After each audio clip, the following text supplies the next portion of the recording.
Backstage buzz, we prep for the sound. The curtain falls and the crowd's all round. The night's still young and the stage is set. Our voice is ready, no time for regret.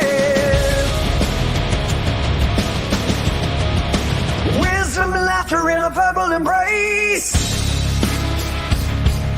Tonight we're ruling this electric space. One and three really cipher out. Diving deep in after-show debates.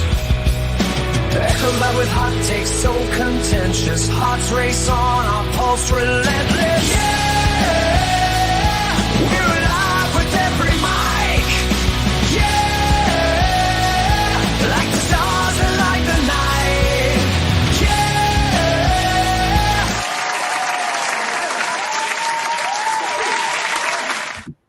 What it do, naysayers? We are back for another week of the Aftershow Podcast. Apparently, with some questions about whether it should be permanently Sunday, that somebody just randomly decided to spring up like right before. Yeah, I was just like, let's go into this conversation with some solid evidence as to why I think Sunday might be the play. Last I saw, the poll was 50-50. Last I saw it was like 66-33. Oh, must have sent in the bots. Are you like, do you have a preference? Do you like Friday or?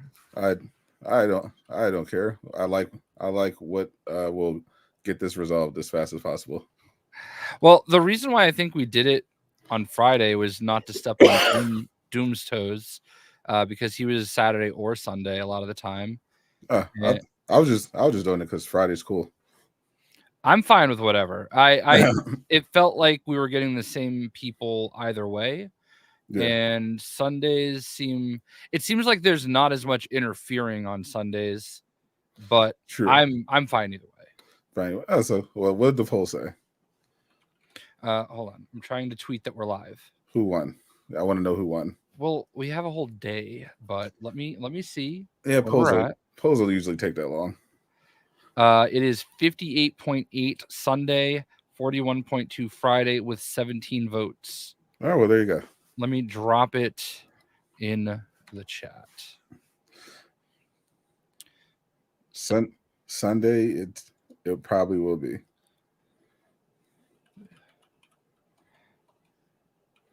Sunday, a day over. Yeah, I don't have a preference one way or another. But usually when there is a conflict, it's because something important is happening on Friday. Yeah, that's all I was really kind of saying, like I feel like I don't feel like there's ever been something where it's like, oh man, it's Sunday, you know what I mean? Oh, there you go. Eastwood would prefer Sunday as well. Plus, Friday nights, when you think about it, it is a commitment to, and we appreciate everyone who does, to watch us on a Friday night. You could be at the club, at a Kamala Harris rally. There's so many things you'd be doing on a Friday night instead of listening to us on a podcast. So, Sunday, nice little day of rest, relax. Breaking news. Not more news. What happened now? Tango Gameworks has been saved from closure by Crafton Inc. Ooh, I don't know them. PUBG. Oh, them? Yeah. The PUBG people saved Tango? Nice. Fuck you, Xbox. It's going to be funny when Xbox still publishes. It's going to be even funnier when Sony publishes. Well, I mean, they already dropped that one game. But anyway, yeah.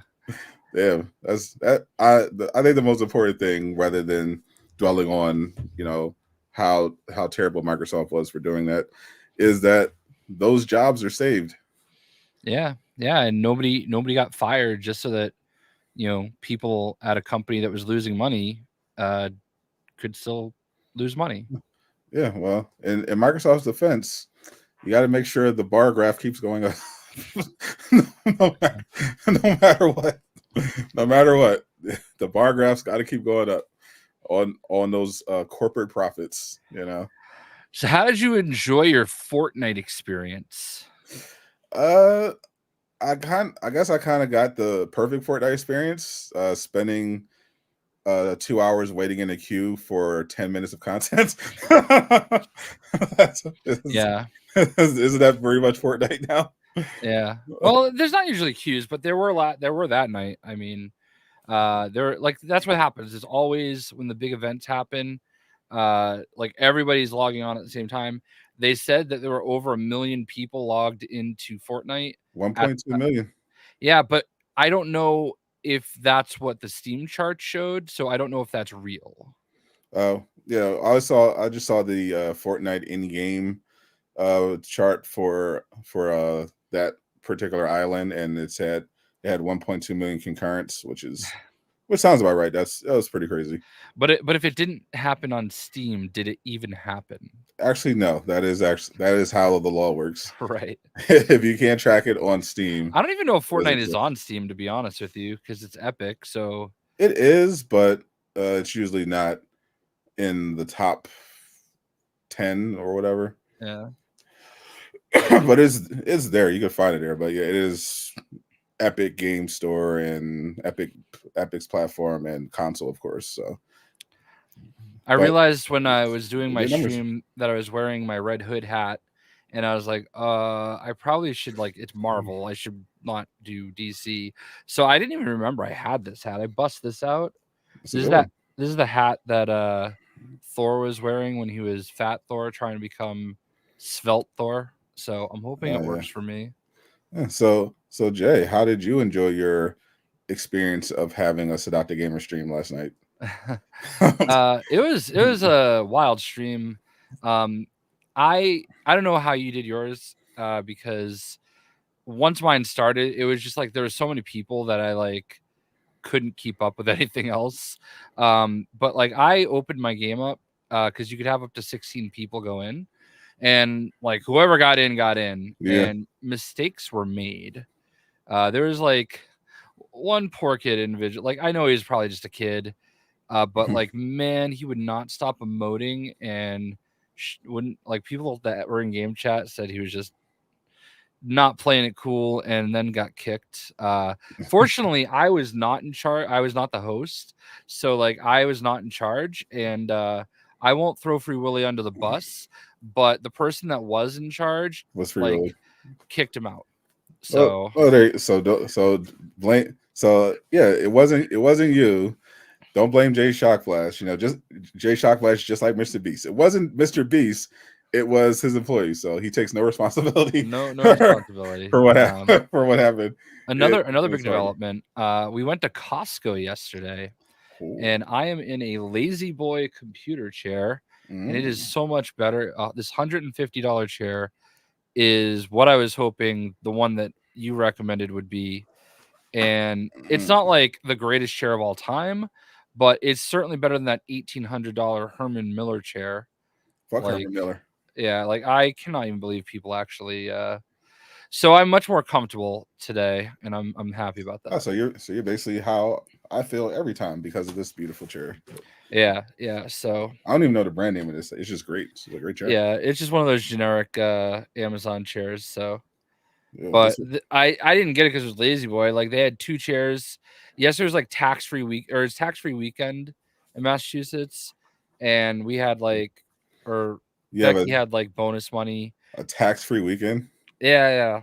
Stimulate the economy, you know.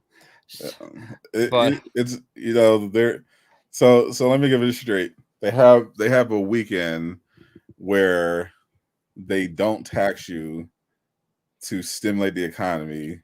Yeah. And then for the rest of the year, they go back to taxing you. Listen, I'm an hour away from New Hampshire. There's no sales tax there anyway, so like I don't really get the whole point. But in any event, we need to go to Costco. Becky had like $150 bonus bucks or something, and it turned into a new chair. So there's that. There you go. More proof. If you needed any more proof that taxation is theft, there you go. Jay got a good share out of it. I understand like the point of taxes, but man, they tax you on like everything. Yeah, there is a very hard limit on useful taxing. The rest is just actual crime. Yeah. and of course, our country dips well into the crime territory. Yeah. But it is what it is. Yeah, I gotta live in one of these no income tax states at some point. I am stuck in Massachusetts at least until she retires, because I don't think there are any school jobs out there that are ever gonna, do it. Like she's all established and everything, so I'm it pretty is close. what it is. I'm pretty close to Delaware, so I think that would be like the easiest option, because there's no way in fuck I'm going to Florida. Yeah, Florida is not ideal for many reasons. Yeah. Delaware seems like the closest best option. It's got some pretty nice. As long as you stay out of the hood, it's fine. Got some pretty nice places up there. DJ Jazzy Jeff, I think I rode by his house before when I was up in Delaware. My wife just last Friday saw him with New Kids on the Block and someone else. I don't remember who the other band was, who the other group was. But that's elite. That's iconic. So Mr. Blast, we had quite a week in the gaming world. We had of course, I mean, I don't know where we can even start. I mean, the MrBeast stuff's been going on most of the month. I'm gonna be honest with you, I have no idea what's going on, and I don't care. Yeah, I was tapping in to see what's going on, because I watched the occasional MrBeast video. From what I gather, a bunch of people, this is kind of like an extension of the Ava situation. Like, people just start digging more into MrBeast, and now basically a bunch of former employees are saying that he's a criminal, a sociopath, did many bad things, and his videos are fake. So I mean, his videos are obviously fake, but I don't think the things that he's done, like philanthropy wise, is fake though. Nah. Well, there have been some allegations, but the point is, a lot of people hate MrBeast now. But well, I feel like after seeing Dr. Disrespect basically come back like nothing happened, nothing's also going to happen to MrBeast either. No. I mean, Dr. Disrespect literally admitted to having an inappropriate interactions with a minor, and he just came back like nothing happened. So I feel like ever since Not Like Us, I feel like it's been like people have been like super easy to like, drop the accusations on like, and granted, if it happened, it happened, but like there is this I don't know if you're familiar with he's basically the Miller of Fortnite, Fire Monkey. Yeah, I know Fire Monkey. All right. So like he had something like that come up this week, and like he was like 17 when like whatever conversation they were talking about was happening, and he was just being like, it was just edgy like 17-year-old talk, and like people were like trying to like cancel him off of it, and it's like his explanation made sense. Who was he talking to? Who was he talking to at 17? I don't know. It was just other people in chat. Like, because, I mean, he's not even that old, like, in general. But I think about it from my perspective. Like, think about, like, all the Fortnite. Like, we used to do Friday Night Fortnite, all right? And I would have people, I would just open my game up, and people would come into the game, and I could tell they were young, but, like, I never even, like, thought about it, Like, I just, like, all right, we're just playing Fortnite, whatever. Like, I didn't like, I obviously like treated it the right way, but like, it's crazy to think how that could have ended up badly, Well, good thing you didn't try to meet up with any of them at TwitchCon. Dude, I ain't trying to, like, listen, I'm not making plans to meet up with necessarily anybody, no offense, but like, if I am like, and I know that you're younger, we're talking to parents, okay? Yeah. Like, I ain't about that. I don't care. Like, like I've definitely met people before at events, like, and it's always kind of like crazy to get recognized. I've told you the pool story, right? The story about how you were in a pool with minors? What? No. No, so like my wife and I went to either, I don't know, is it the Foxwoods or Mohegan Sun, and we're going into the pool, and as I'm going in, like there's this kid going in with his like parents and grandparents, and like he's just like staring me down. So like whatever, I didn't think anything of it, and I was like, weird. So like I jump in the pool and I'm kind of swimming, and this kid like starts swimming towards me, and I'm like, oh god, what is this? He's like, hey, are you a YouTuber? I'm like, who do you think I am? He goes, are you Jay Shockblast? I'm like, shut up. Literally, my response to him was, shut up. Okay. And he goes, are you? I'm like, yeah, who put you up to this? It's like, no, I watch your channel. I love your videos. I'm like, crazy. Jay, And then I didn't believe it. Celebrity. Proper celebrity. I literally did not believe it at first. I you know what? I'm gonna cop to this. I will absolutely agree with that statement. I am a little naive to that stuff. Like I don't think of it because I'm just trying to have a good time, and like humble Jay. Like last night, like people like somebody's like, oh, can you go sit next to the Spider-Man? And so I go sit down, and then in chat I just see, I can't believe I'm sitting next to you. And I'm like, aw. But like that's just weird, you know. Like I'm not used to that kind of stuff, you know what I mean? But like, yeah, like I have not been recognized that many times, but that was like one of the first ones. And then like the next time I was streaming, he was like in stream. I'm like, oh, it's Julian from the pool. And that like was literally who he was from then on, you know, Julian from the pool. Julian from the pool. He might need a nickname. Well, I don't know. I think he was with his parents, so we're good. I think out of context, that might be insane. Yeah. Well, anyway, we'll go Jay. It's like it is funny though. Like we'll go young Jay. J2. Yeah, but like it's wild. Like I mean, even that one weirdo like that got sad about a High Ruler tweet, and I like responded like LOL basically. Have I ever been mistaken for Winnie the Pooh? No. But like that dude that like is on like there it is. That dude that like he was popping up in like random tweets with his 18th account, like on a hot one because I like responded LOL. Jay has a habit of attracting the weirdos. But like even that time, like I was like deflecting. I was like LOL. I was like literally not like trying to engage. I felt like Jay in Fortnite yesterday. Oh yeah. The Fortnite stream was pretty big, not as big as my day one D23 stream, which was absolutely nuts. I think it's like 60,000 plus or watch that one. But I had so many people sending me friend requests in Fortnite. Oh yeah. I'm like, I literally was over 300 friend requests, and I was looking to see if you can like accept all or something. No, it's stupid. And I was like, yeah, there's no way I'm going to individually do I haven't checked.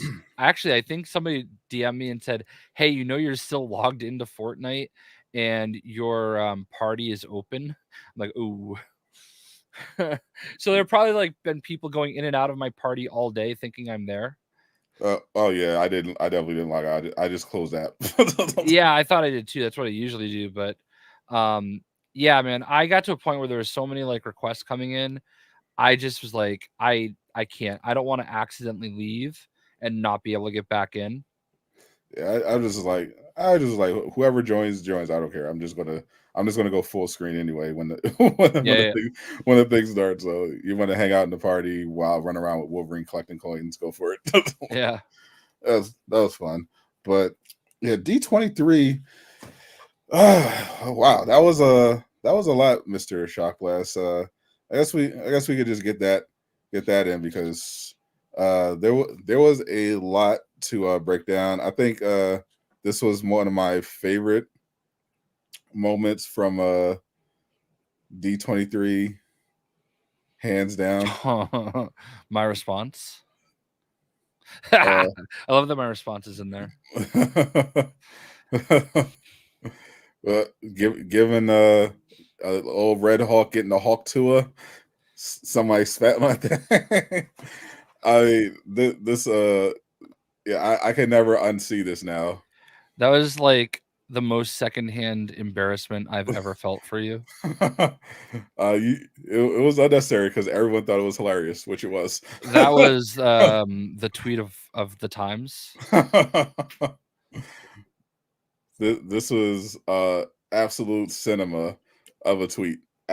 Masterpiece banger. When she gives you the Hawk to it spits on that thing. Cinema. Absolute cinema. But the rest of the trailer, they showed some more footage. They actually showed the full scene where this came from, and it's even funnier. I don't actually think I saw this this one. I saw this picture obviously because I face palmed for you, but I don't think I actually saw the clip. Pure jealousy. Yeah. Yeah, I saw. Yeah, I watched that clip. I watched the Daredevil Born Again trailer. Obviously, I saw that. Amazing. I watched the She-Hulk. I mean, it's basically going to be the new She-Hulk. The Ironheart trailer. I didn't see that. I watched that one. Obviously, Daredevil Born Again, the best of the trailers by far.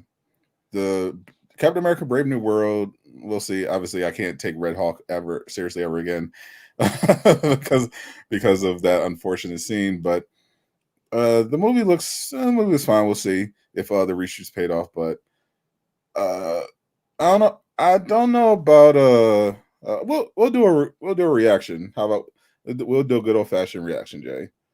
Let's find the see if I can find the Red Hawk clip. They're not taking that down, are they? Because the Daredevil Born Again that I quote tweeted got taken down. Yeah, the Red Hawk one clip got taken down. Let me see if the Ironheart one's still up. Yeah, they don't even care about Ironheart enough to take it down. I'm confident they don't. They literally don't. They're not spending lawyer money on Ironheart. I found it immediately. So, sorry, let's get Jay's reaction to the Ironheart trailer. And I already hate it. He's already out on the trailer. What was that?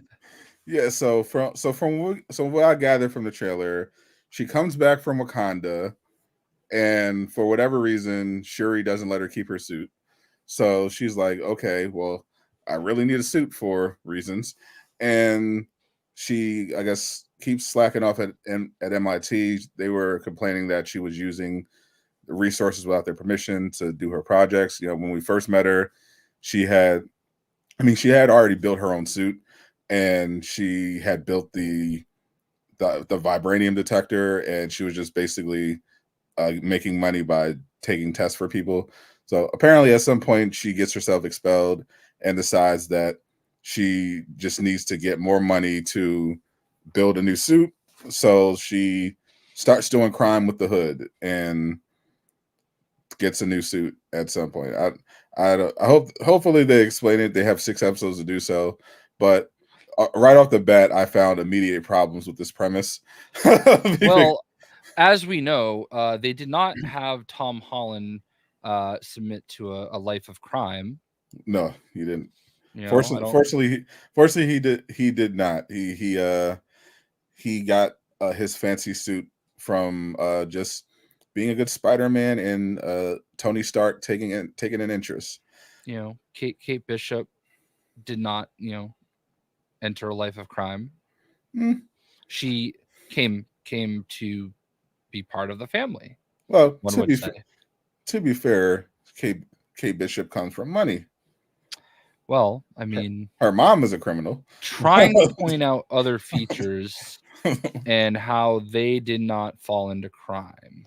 Well, I see what you're implying here, Mr. Shockblast, and I'm not going to let you pull the race card and defame Disney's flawless reputation of representation and inclusion by implying that they're making her do crime because she's black.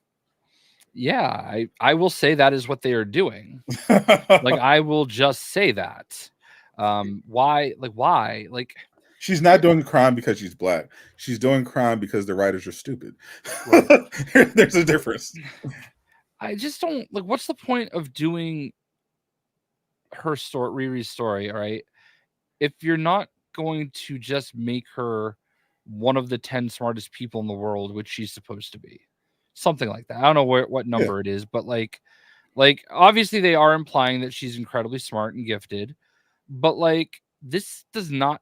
I'm not going to pretend I read a lot of Ironheart comics, but my experience with Ironheart has not been. I mean, I guess she did steal parts from Tony Stark to make her suit, but after that, he mentored her. He mentored her, and so so it's comic accurate. She's just a criminal. I don't know how I feel about this so far. I mean, the problem is that in the context of the MCU, this is very dumb. Like, there's no reason she could. I don't know why she couldn't just keep working in Wakanda. Like, she clearly didn't want MIT. She clearly didn't care about MIT. She could have just stayed there.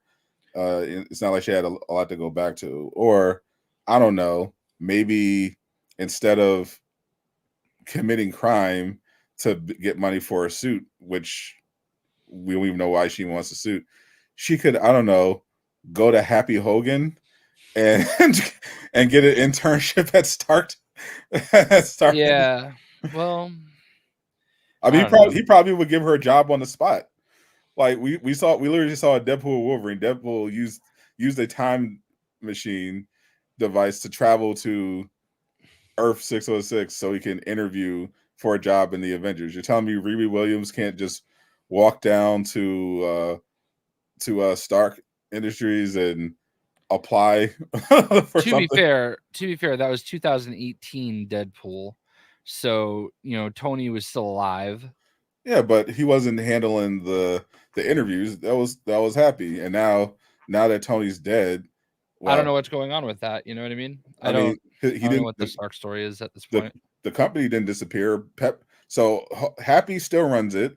Happy still works there, and Pepper is the CEO. That's the current situation with Stark, and for whatever reason, like we saw this in Falcon and Winter Soldier, all of the smaller issues that Tony would have normally solved never just get solved because I guess Gwyneth Paltrow doesn't want to do it anymore, and they haven't gotten around to recasting her. It's just unnecessary. I don't know. We're not allowed to recast anybody apparently. Yeah. No, wait, my bad. Just Black Panther and Ross. And no, we can't recast. We can recast Ross apparently, but just the only guy that can die and never be recast is T'Challa. Well, Gwyneth Paltrow's still alive, right? I know, but I'm just talking about like I'm just being irrational, stupid MCU fan. You know what I mean? Yeah, I feel like Pepper is an easy replacement. Like they replace actors all the time. They could easily just for whatever reason, maybe they're trying to save it for Armor Wars, but yeah, which I still don't have faith that's ever coming out. But we'll see what happens. But yeah, just the setup for Ironheart sounds terrible. I know they're trying to introduce magic in there as well. I think we might get weirdly our first Mephisto appearance there because they have the Hood in there as a potential villain. He's the one that she is doing crime with to get money for her new suit. But yeah, it doesn't sound good so far. Terrence Howard, the new Pepper Potts. Yeah, I would actually love that if I would actually love if they brought back Terrence Howard, especially now. I don't know about that. Maybe Robert Downey Jr. as the new Pepper Potts. I mean, well, once he's done being Dr. Doom, yeah, you just come right back. And yeah, that's the thing though. I don't think people realize that like Secret Wars is going to be the Great Reset. Like that's going to be when anybody that needs a new actor is going to get a new actor. 100%. Yeah, all that's going to get resolved one way or another. New Black Panther, new Captain America. I guess they didn't respect William Hurt. They did not. Like, not only did they not respect him, they made a joke about They him. literally made a joke about it at the beginning of the trailer. Yeah, it's crazy. Like, I know William Hurt wasn't like, you know, Chadwick Boseman, but like he was still a pretty, you know, I mean, every death's a tragedy in its own way. For sure. You know? Yeah, regardless of how famous he was, that was definitely in poor taste. Yeah, I mean, it's just like, I mean, it sucks that he died, all right, but like you put someone else in the Black Panther suit. Why is it different if it's, you know, T'Challa or Shuri? You know what I mean? You literally recast Black Panther as someone else. So yeah, just it doesn't matter at all. It literally doesn't matter. You can either recast somebody or not, you know, like it's like you made the movie, right? You literally altered the movie. You didn't respect his life enough to just, you know, maybe pause it for a couple years. Like, I don't know. I never ever will respect that. They wanted the money. They literally recast all the time. Like they recast Bruce Banner. They recast War Machine. They literally recast Ant-Man's daughter. They'll just recast all the time. Like they have no problem with it, except for I will never understand why, like, for the life of me, why Chadwick Boseman is the only person in the history of people dying in movies that you cannot recast their character. You know, like I just don't. I love Chadwick Boseman's body work. You know, and I get that it was a tragedy that he died. No, I don't think it was different at all. He died. It is what it is. You know, like it sucks, but like, you know, what are you gonna do? Yeah, when Heath Ledger died, we unfortunately got a new Joker. Right away. And yeah, I'm actually sad that in that case I actually think we definitely should have got not to that performance, especially. That was not worth the wait.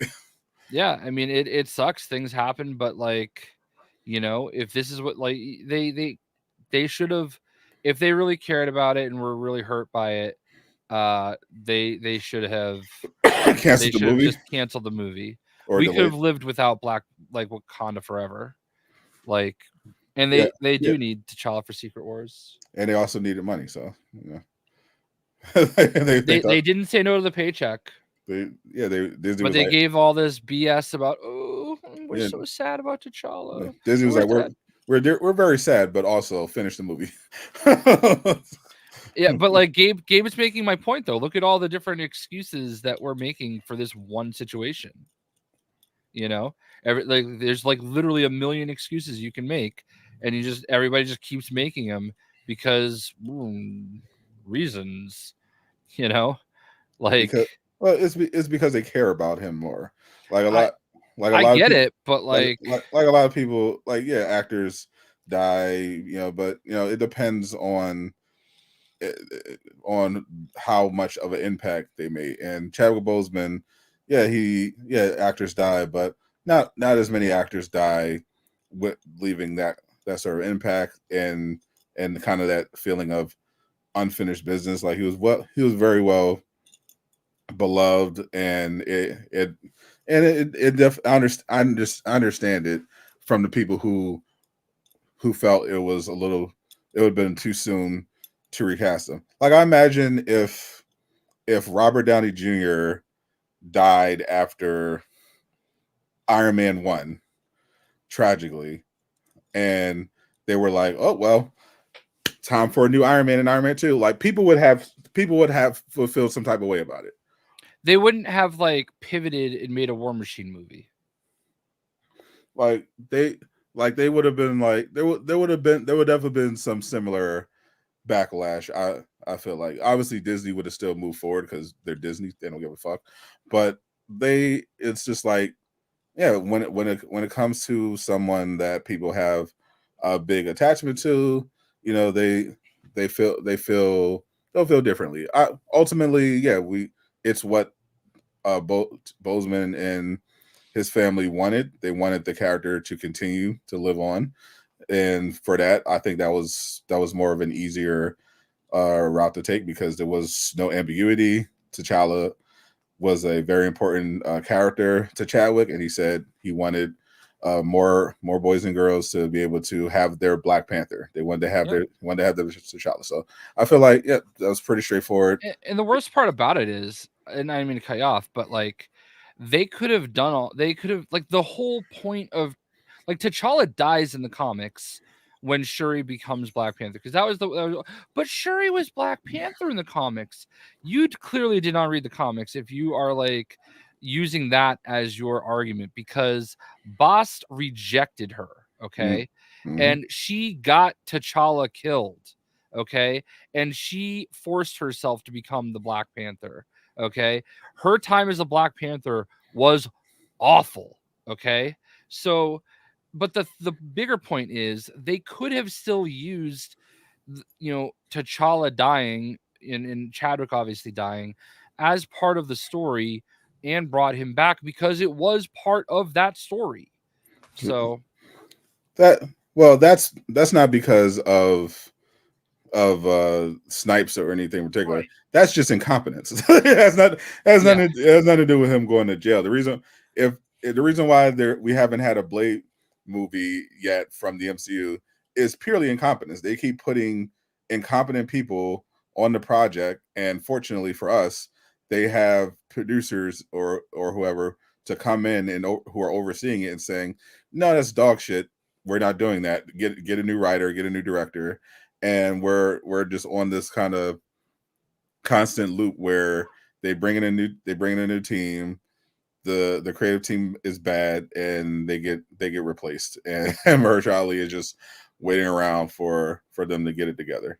Yeah. If they just had a good someone that could be a good director and put up a decent script that doesn't sideline Blade for 4 other female characters you never heard of, then we would have had a movie by now. Yeah, I think your bigger point though was that like literally Chadwick's family has come out and said, no, you got to recast him. Yeah, all right. And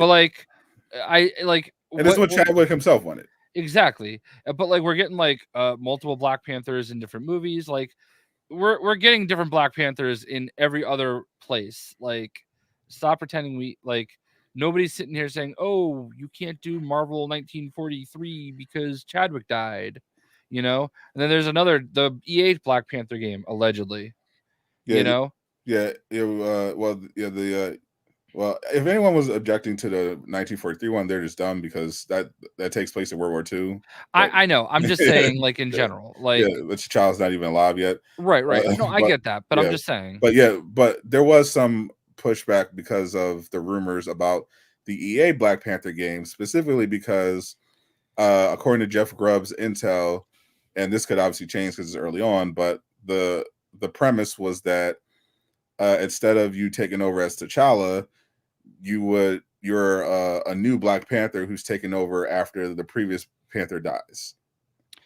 Yeah, which I feel like the initial feedback immediately was no. Yeah, a very resounding no on that feedback. Yeah, they said no. We just want to play as T'Challa. Fuck all this original character bullshit. Yeah. Just give us T'Challa and call it a day. Yeah, so it's wild. I love the way that Chadwick. It's said that he approached that aspect. It's like there are so few T'Challas, for Black kids to look at, Yeah. And I know that Miles is kind of like taking that role more so, I think. When I was a kid, it was Blade and Meteor Man. Yeah. So like you're taking a literal king off the board, like one of the most powerful characters, in the entire Marvel universe, and you're trying to just take him off the board completely for like a decade. He did not want that. No, not at all.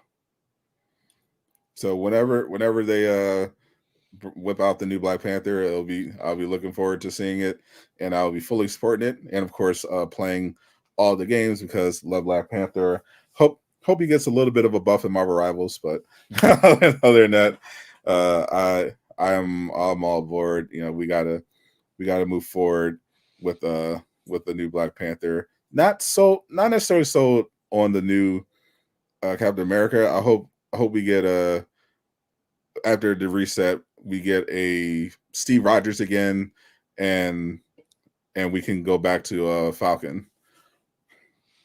Yeah, because it might in the movie might end up being decent, but it's not the same. Like after like seeing Deadpool and Wolverine and seeing Chris Evans there, it just hit. It just hit different.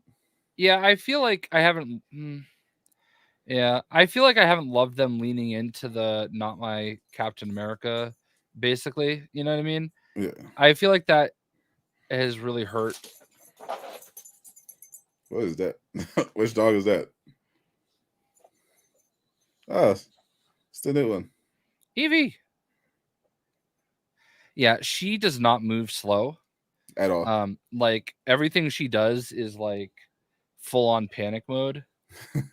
Like I don't know what just happened. There might have just been like a noise, and like all I saw was her just go vroom, like full zoomies, and now she's like on alert. Anthony Mackie already said he doesn't want to be capped after 50. He's like 45 right now. Till you're 90. Yeah. I much prefer Anthony Mackie as Falcon. Yeah, he definitely has what's the word I'm looking for? Sidekick vibes. Aura. Yeah. He has sidekick aura. Yeah. And I like Anthony Mackie, and I thought like I've got the Captain Sam hot toy, and it's one of my favorite ones, you know. Yeah, I don't buy him as like the main, like, you know, he's just not a gangster. His real name's Clarence. You know, you can't take him seriously fully in that role. I mean, his parents, he lives at home with both parents, and they have a real good marriage. I need the orphan Steve Rogers. Call me old school, but Anthony Mackie I thought was perfect as Sam, and I loved his dynamic with Chris Evans as his number two. I even liked him with Winter Soldier, you know, pairing off him. I just like the Falcon character. I think the Falcon character is just a really good character. It was really cool seeing, you know, him in the MCU. You know, not another, you know, hand-me-down character, right. Like an actual original Black character in the MCU. You know, to pair with T'Challa. And then they're like, okay, now you're Captain America. Like, I will be honest, though. Like, I always felt like Sam Wilson getting the Captain America mantle is one of the ones that I always thought worked, but not ideal. I'm not a big Mantle fan. We know that. Very, very much so. For me, it's just I don't like, because there are because Black characters get so few opportunities. Right. I don't like the idea of erasing one to give him a old mantle. Like I feel like they should just keep empowering the original ones and adding new ones as well. Yeah, I think. Yeah, I'm with that. I personally would prefer that. Like someone, like some salty chat person in the comments was like, "Oh, I don't like this. I don't care about these DC games. I don't want them to come out. I want Ubisoft or anyone like that to make it, because they might get a Black Superman." And I was thinking, I would love a Val-Zod or Icon game. That would be.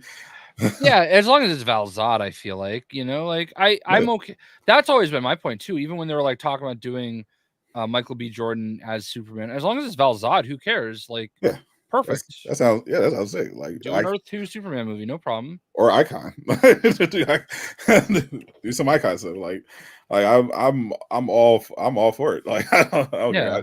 I just don't like when they when they just have all these other characters and they just ignore them, and then it's like, okay, well, we're gonna just swap you in for because they think you're stupid. It's just late. It's just lazy. Like Static Shock is a perfectly great hero sitting right there. like use some of these characters. Bring in some of these characters. I have someone. We have actually had Cap Tay. He's always talking about Cloak and Dagger. I have another chatter who's always talking about Brother Voodoo. Did you ever watch that Cloak and Dagger show? I did. I liked it. It was okay. Yeah, my wife and I watched that. She liked it. They had a crossover with the Runaways. I thought Runaways was fine. I actually like Cloak and Dagger more, but yeah, I thought it was solid. I thought I liked their take on the characters, and I would have loved to see them do a bit more with Cloak and Dagger, especially if they're assembling a young Avengers built around Kate Bishop and Kamala Khan. I wouldn't object to a Cloak and Dagger popping in there. Halle Berry as Catwoman was cinema. that was one of Jay's favorite movies of all time. I don't think I saw it. You didn't see? Oh, it is definitely a movie. Yeah. Better. I would say you probably would love it even more than Borderlands. Possibly. Borderlands. Did you see Randy Pitchford losing his shit on people? Blocking everybody. Yeah, now tonight he's going overboard apologizing to Paul Tassi. Yeah, I saw Paul. Yeah, after initially trying to be kind of tough about it. I don't know, man. I understand where Randy's coming from, but I think he's taking it too personally and he needs to log off. Way too bro was actually crashing out. Yeah. The Paul Tassi tweets are perfect. He literally screenshots them saying, "Oh, are you going to give constructive feedback?" And then he's immediately blocks me. Because that's literally what Paul Tassi. Paul Tassi gave he watched the movie, he gave a full thought out review, and he got blocked. Yeah, and I even responded to Randy's comment to Paul off of Paul's tweets about I love Borderlands. I've spent thousands of hours on it. Yeah.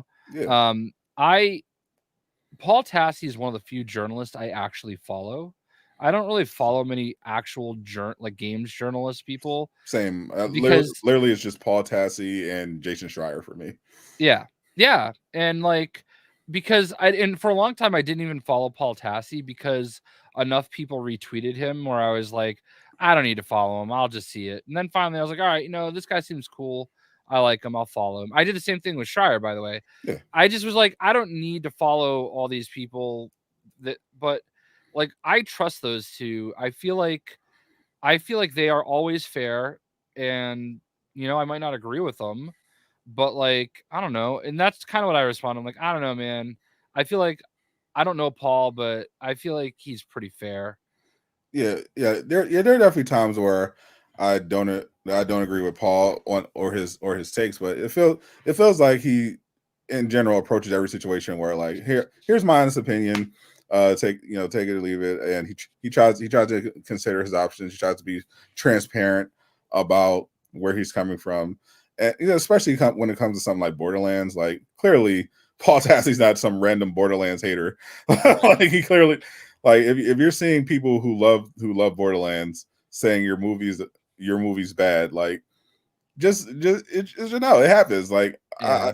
I'm sure he was very excited about the idea of Borderlands coming to life, and he just got caught up in the novelty of it being made, and that he just put that to the side and let it take over. But you got to take a step back, man.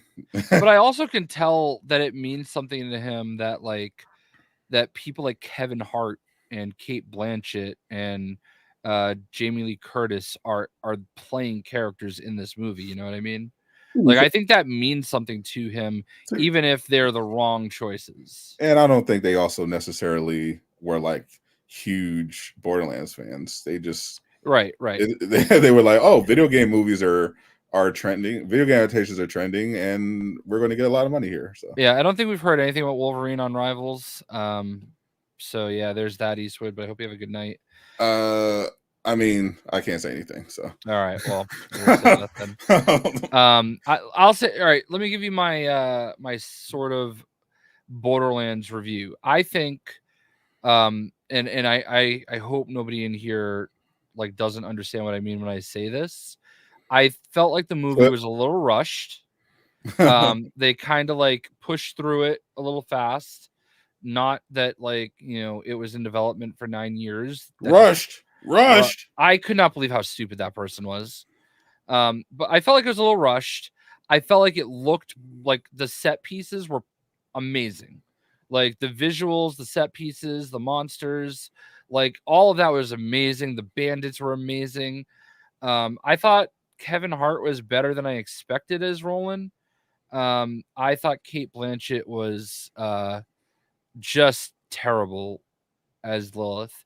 It was basically like she was playing Hela. Yeah, and Hela was. I've heard a couple reviews say that. Yeah, like, and Hela is very dry and like not. She's not like I'm not saying like Lilith is like the most deep character of all time or anything, you know, but like she was youthful and energetic and like it just that was not what Cate Blanchett played. And I feel like if they and they really kind of screwed up Tiny Tina's story as well. I did not like that, but I do feel as though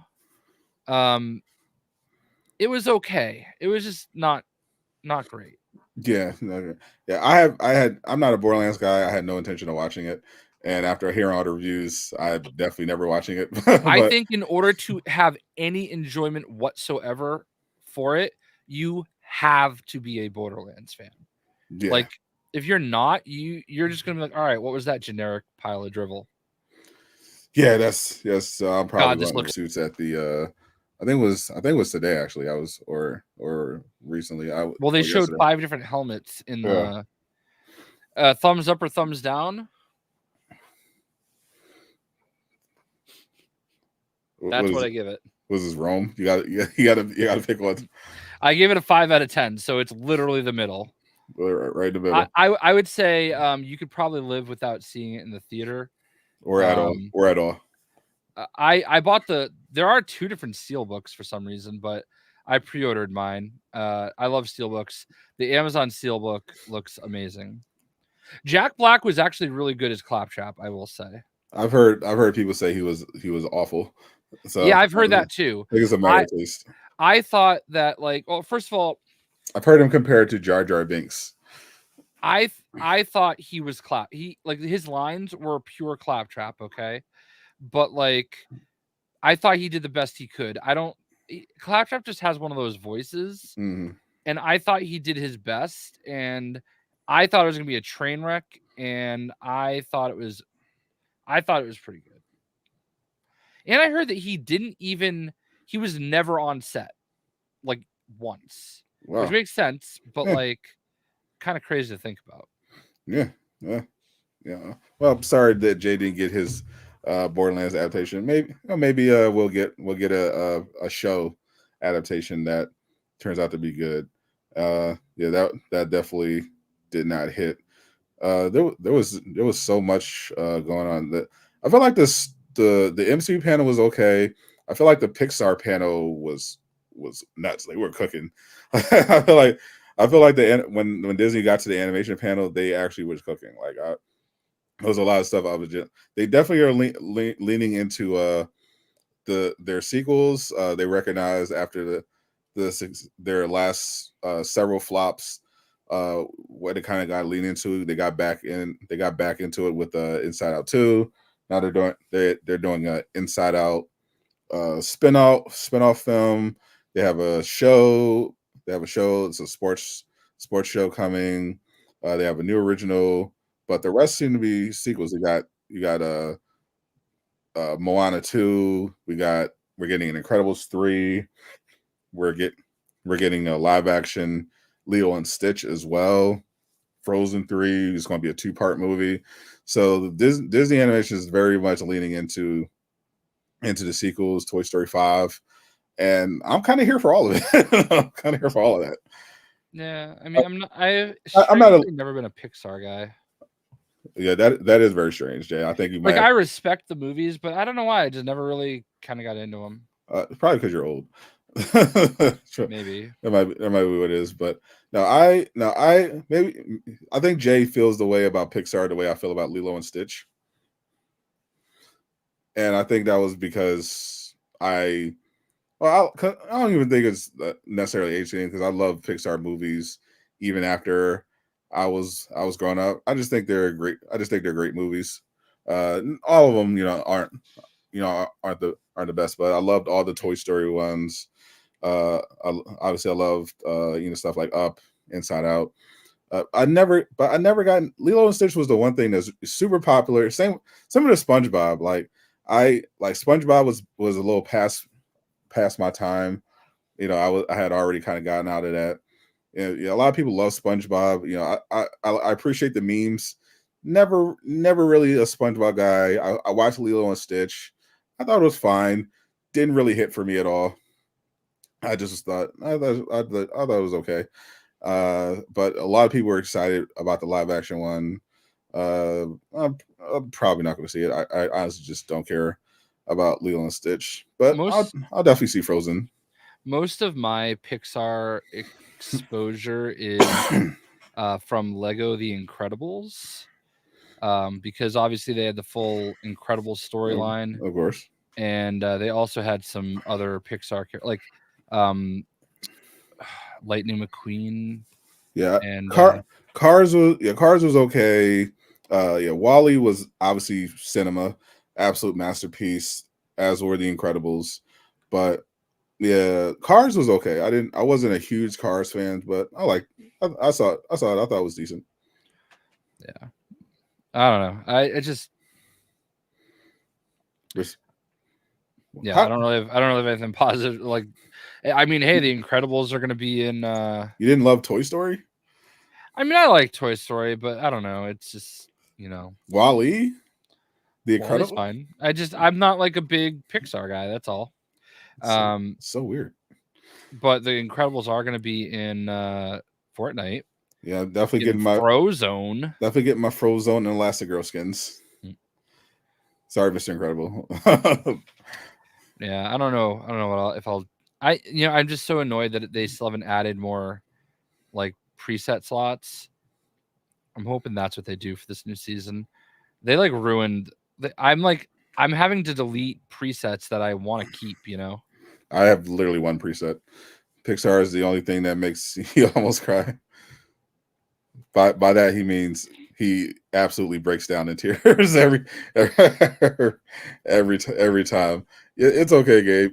Pixar, with the exception of Jay, Pixar has made everyone cry at some point because Jay has no soul. But everyone else, Pixar has hit at least once or a couple times right directly in the feels. I'm like that with some anime is the other thing. Yeah, Pixar movies, not Pixar movies lately, but and anime is the other thing that it really is the only thing right now that really can have a chance of hitting me in the feels. Speaking of Borderlands, though, I was actually we weren't speaking of Borderlands, but I know we were just a moment ago, but I just happened to look at my desk and see something that made me think of this. I got I don't know why the Lionsgate approached me about sending me a package, and I was just #spawn. I was trying to get rid of the box today, and I'm glad I looked in it because I didn't know that there was this little keychain in it. Ooh. So yeah, and I got a button, and I got to see the movie for free. Eastwood's got some taste. Yeah, Denzel's got a couple of movies that can hit you with the feels. Denzel is elite. I remember what got me. Yeah, Man on Fire was definitely one of them. Remember the Titans and Great Debaters. Those are really good ones. Lean on Me. Lean on Me. This one wasn't that sad. It was just fun, but he's obviously not going to get he wasn't never going to get an Oscar for this one, but I just really loved The Preacher's Wife as a kid. I thought those with Denzel and Whitney Houston. That was such a good movie. That was just such a perfect Christmas movie. That is an underrated Christmas movie. The Preacher's Wife with Denzel. It was really good. Obviously Malcolm X cinema. Yeah. But he has some fun. He has some fun ones as well. Denzel just elite. He is actually just a goat. Denzel might actually just be the goat, bro. I love Denzel.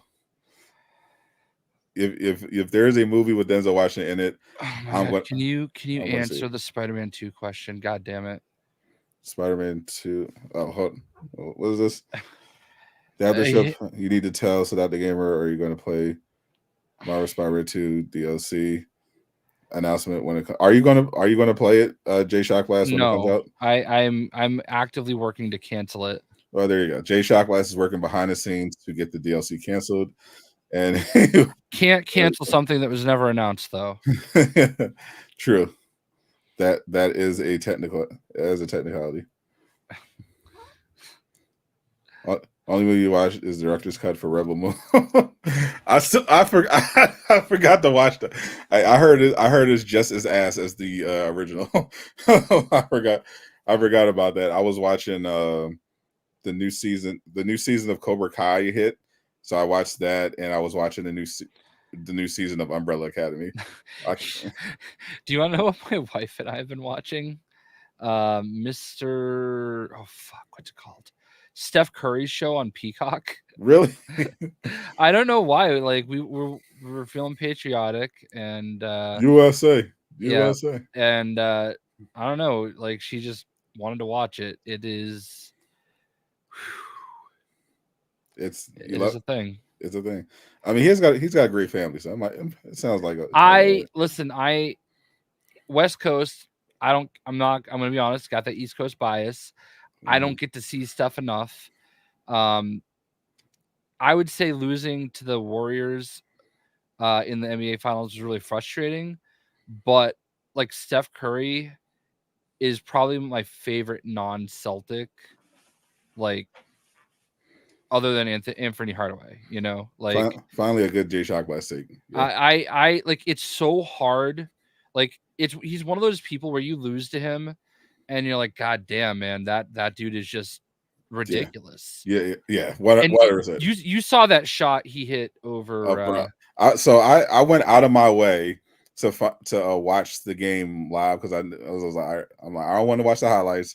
I want to see France versus USA. I knew it was going to be a banger, so I was like, I got to see this live. So I hopped on a pirate ship and and got to see it. And holy shit, what a game!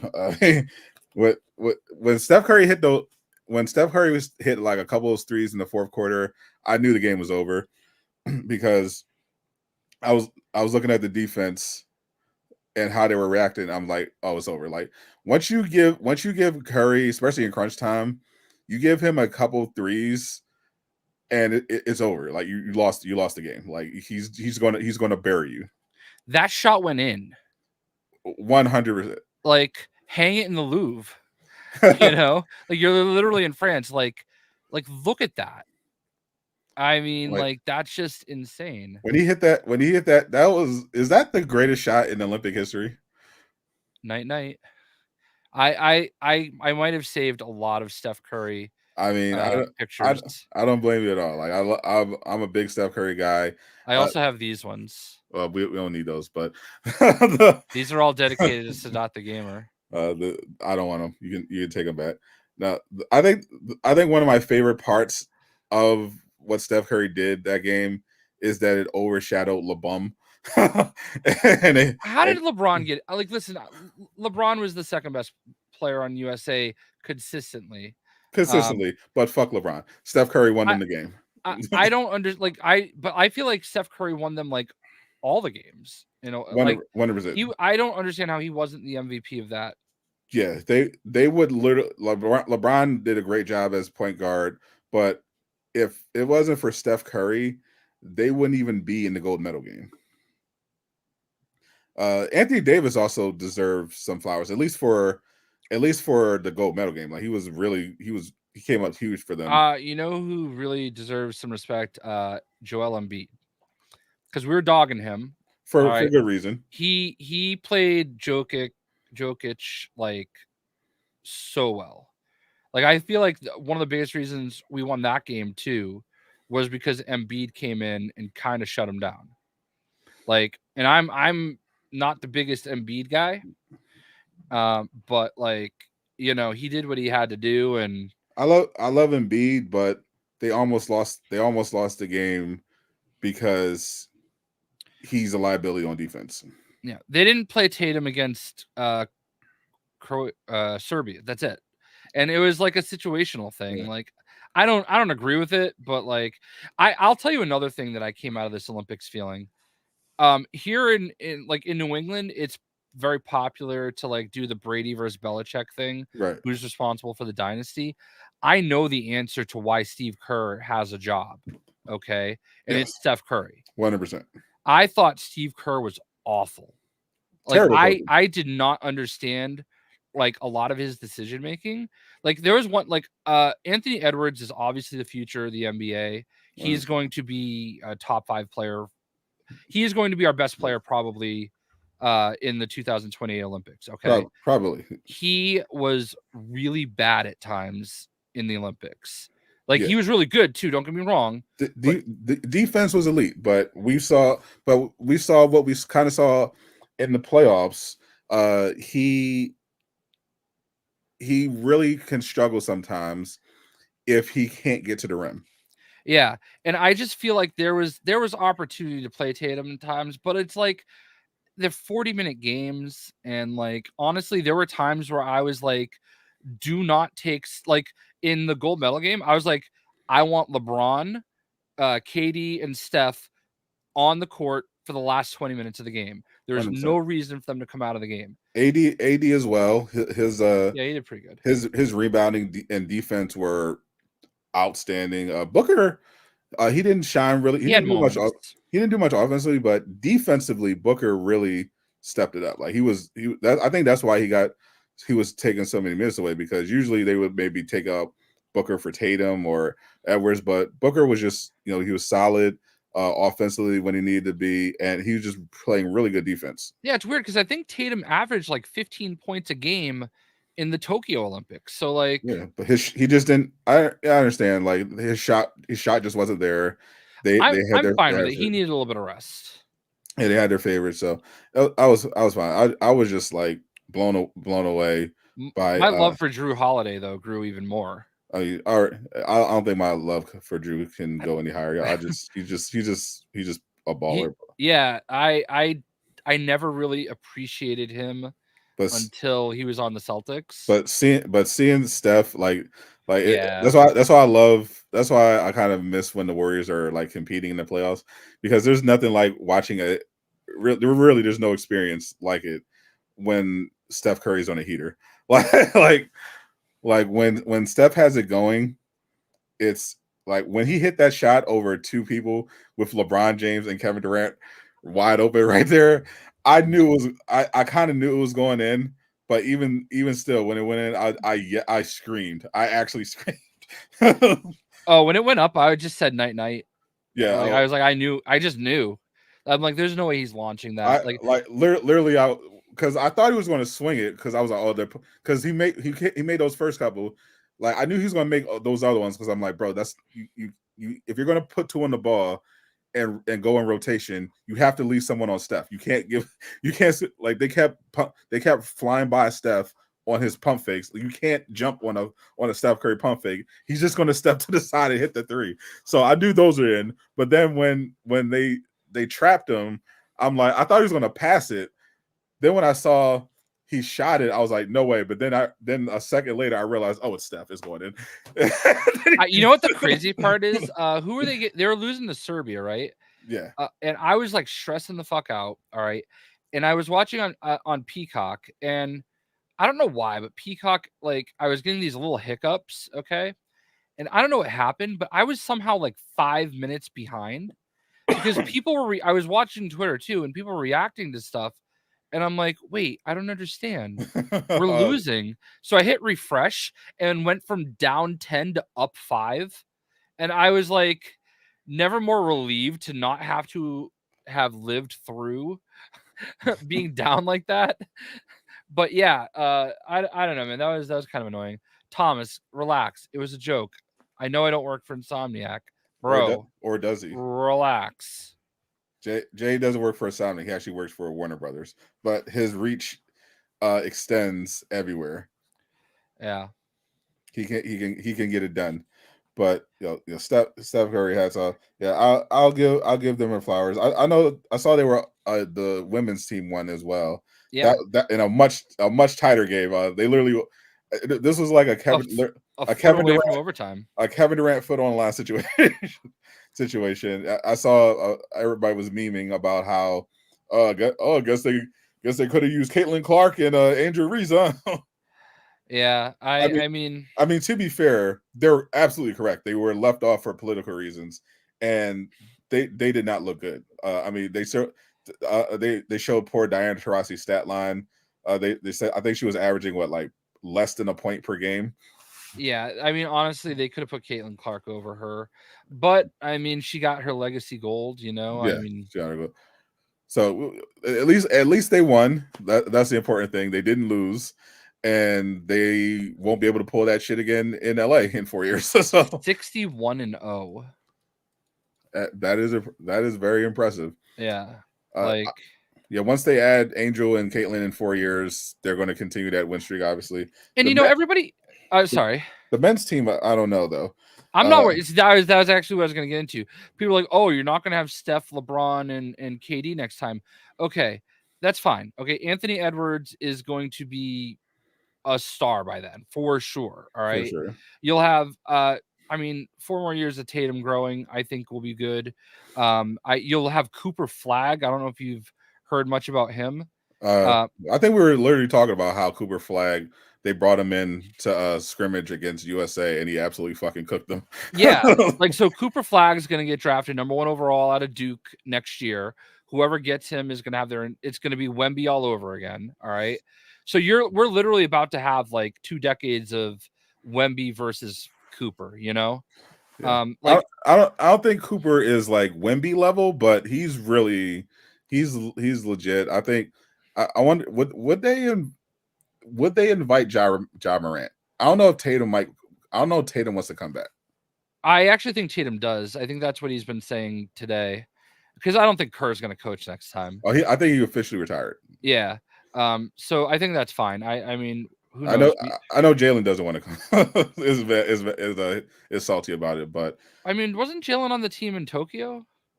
Yeah, he he made a big fuss this time around, so I don't think he'll be invited.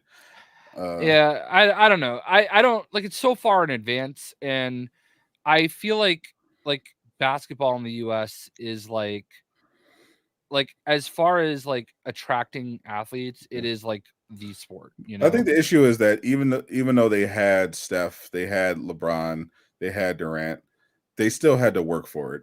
And I think that's because people are quick to immediately say, oh, it's because they're somehow worse than the dream team or whatever. And it's just not the case. Is that international players have just gotten so much better. Like if you just had a team with the best NBA players, just NBA players, they would obviously never lose to any national team. But the problem is some of the best NBA players, including Wembanyama, who looks like he's going to be the best player in the NBA, are international. That French team is just only going to get better. Gershon Yabusele, man, we drafted that kid. Yeah, I remember him. He played for like 3 years for the Celtics, and like that is not the dude I remember. Like that dude, like what I also like. I'm actually the opposite of you. I know you're still like anti-LeBron no matter what, but to me, when the USA is on the chest, like I'm rooting for you. I saw people like clowning on LeBron for getting dunked on by Yabusele. And I'm sorry. First of all, that was a charge. you could argue that his feet moved, and maybe the FIBA rules are different, but like you can argue his feet moved after he took the hit.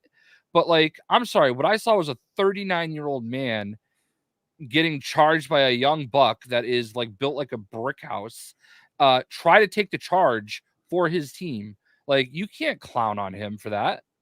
I mean, the LeBron hate can get outrageous. Yeah. As much as I don't like LeBron personally, I will never deny the fact that he is the second best basketball player of all time, and third, and is a genius and absolutely genius when it comes to basketball. What he's doing at 39 is unprecedented. I'm a Michael Jordan is the greatest of all time guy, and I think it's LeBron or Kobe for 2 and 3. Yeah, as a Celtics fan, Kobe's another guy. I never hated him, like I always kind of respected him, and it's tough when they're like, but LeBron, like I've always been very anti-LeBron. Yeah. I like LeBron early on, but the more I like heard from him, the bigger he got, the more I liked him. I disliked him, and then I just eventually just kind of got sick of his shit. I do respect Kevin Durant's Twitter game. I love that he's fully committed. I respect the commitment. Yeah, it was good stuff. But yeah, man. Did you see Halliburton's tweet? Oh, what did he say? Oh, hold on. It's better to see it. I gotta see this. Yeah, Halliburton. He didn't get much PT, and he seemed okay. And nobody like criticized him for it. All right, you're gonna love this. All right, because I feel like, hold on, try to make it big for you because I know your eyes are bad. You're old. Shut up. When you ain't do none on the group project and still get an A. I definitely respect it. Yeah. So there you go. The Tatum memes were hilarious. They did similar things to Tatum. I saw someone share a picture of Kendrick Perkins when he won his championship in response to Tatum winning the gold medal. His second gold medal, by the way. The second gold. Yeah, he definitely contributed less this time around, I would say. Yeah, but like, I don't care. We won. That's all that matters. That's all that matters at the end of the day. I was honestly just happy to watch Derek White and Drew Holiday ball. Even as much as I hate Boston, definitely love that people got to see Derek White and Drew Holiday on the global stage. Yeah, Derek White had one kind of bad game, but like other than that, like elite defense, Yeah, if Edwards' shooting wasn't so bad, like it would have been hard to take him off the floor because some of his defense is just insane. Like it definitely outlined how much some of these international teams still need better guard play because. Bro, I was watching this one stretch in the French game when Fournier was trying to bring it up the court and Edwards picked him up full and just would not let him go anywhere and just stole the ball from him. Well, and then he came more insane. They had Drew Holiday posting up on Wemby. Yeah, like a lot, not like just one or two times. He's a strong guy. Switch, but like he was guarding him like a lot. The funniest sequence to me was like right after. Anthony Edwards like just immediately just took Fournier's lunch. He came back. They were coming back up the court, and Fournier gets the ball, and he clearly does not want the ball. Like, but Rudy Gobert is right there, so he's like, okay, Rudy's going to set me a screen. Rudy does not set him a screen. Rudy just jogs up the court, completely oblivious. And Edwards takes the ball again, and then they score. And then everyone just looks at Gobert and is just fucking yelling at him. Someone actually hit him. It was like, what, bro? What are you doing? Like, Rudy Gobert is so bad at basketball. I'm so mad that he won Defensive Player of the Year. You see that one alley-oop play where he like airballed it? Yeah. Like he is fucking horrible, bro. The FIBA rule. I think one of the things that hurt USA too is like the FIBA rules on like when the ball hits the rim. Yeah. Like there were times I saw like the foreign players, because they play that all the time, they just knew what to do. and I'd like watch like somebody like Anthony Davis just sit there and watch and wait for the ball to come down. Yeah, it's that reflex. Yeah. Yeah. Surprisingly, I didn't see French take as much advantage of it. I saw Wemby do it like a couple times, but not as many people taking advantage of that FIBA goaltending rule, especially America. That could be a hard thing to overcome, but it is very important to keep that in mind. Yeah, because at every level they don't play that, so it is like just kind of muscle reaction, or like. Yeah, I heard they were going to experiment with that in the G League maybe, but yeah, for now the NBA, I don't like it. I prefer the normal goaltending rules. I think that's just better. Yeah.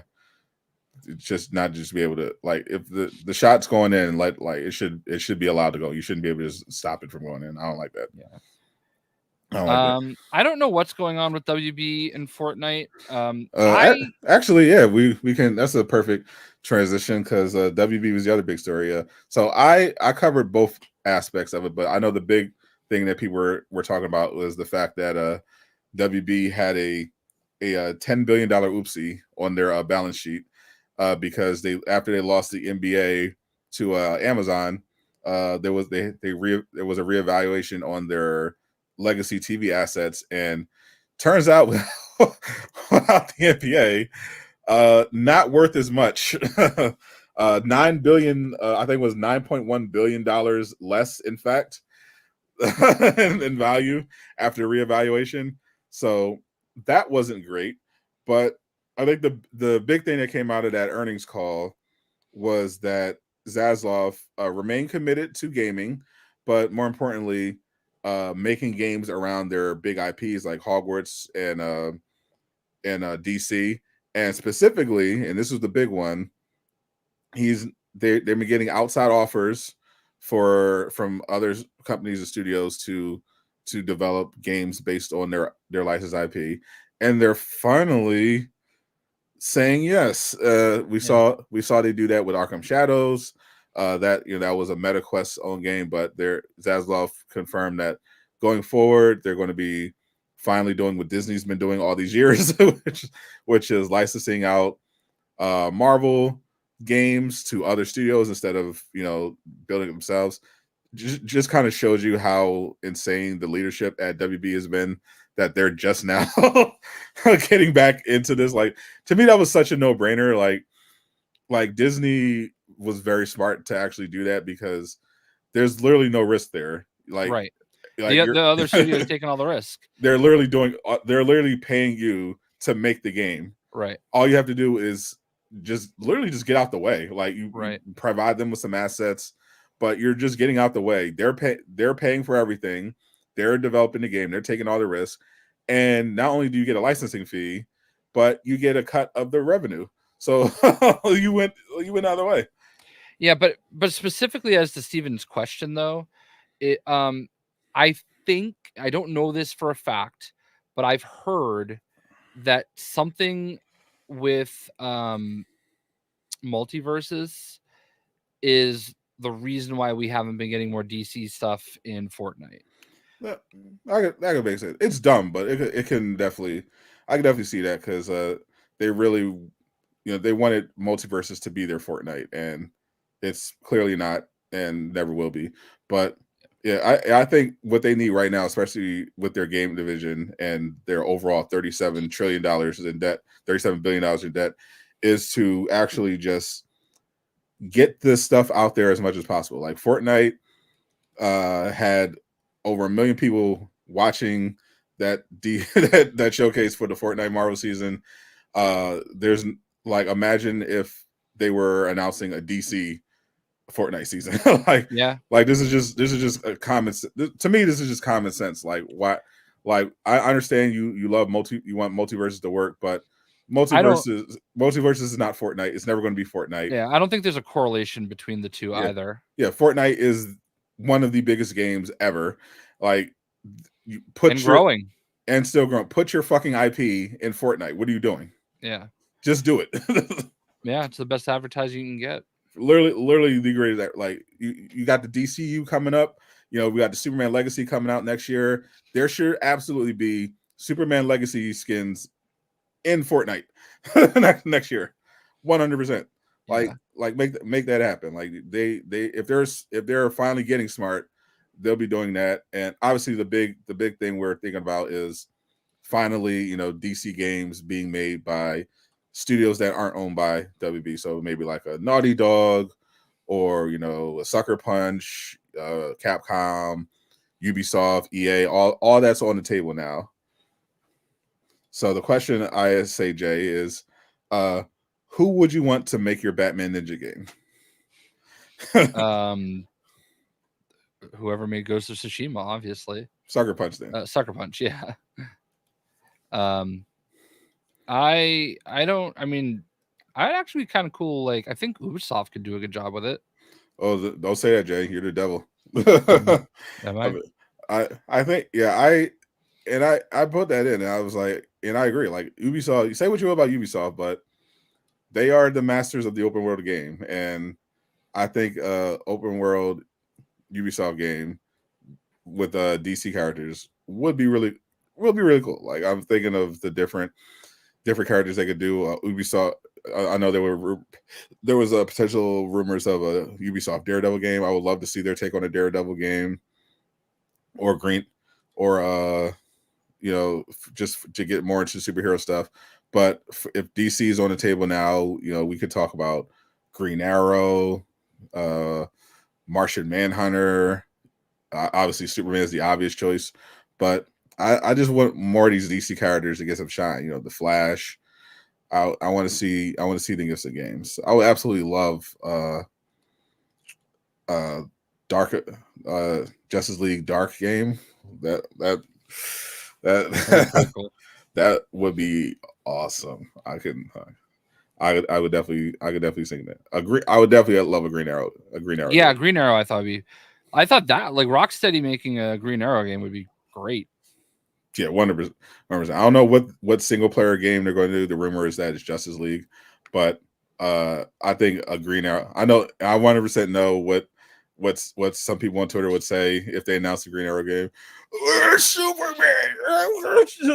Yeah. But fuck them. Green Arrow would be awesome. I will say, Steven's bringing up. We've kind of been going back and forth. We're kind of like talking about the WB, but we're also kind of talking about Fortnite. So obviously this season is the Marvel season. Oh yeah. Which of these skins is Sadat the Gamer the most excited for? Honestly, it's the Dr. Doom. Yeah.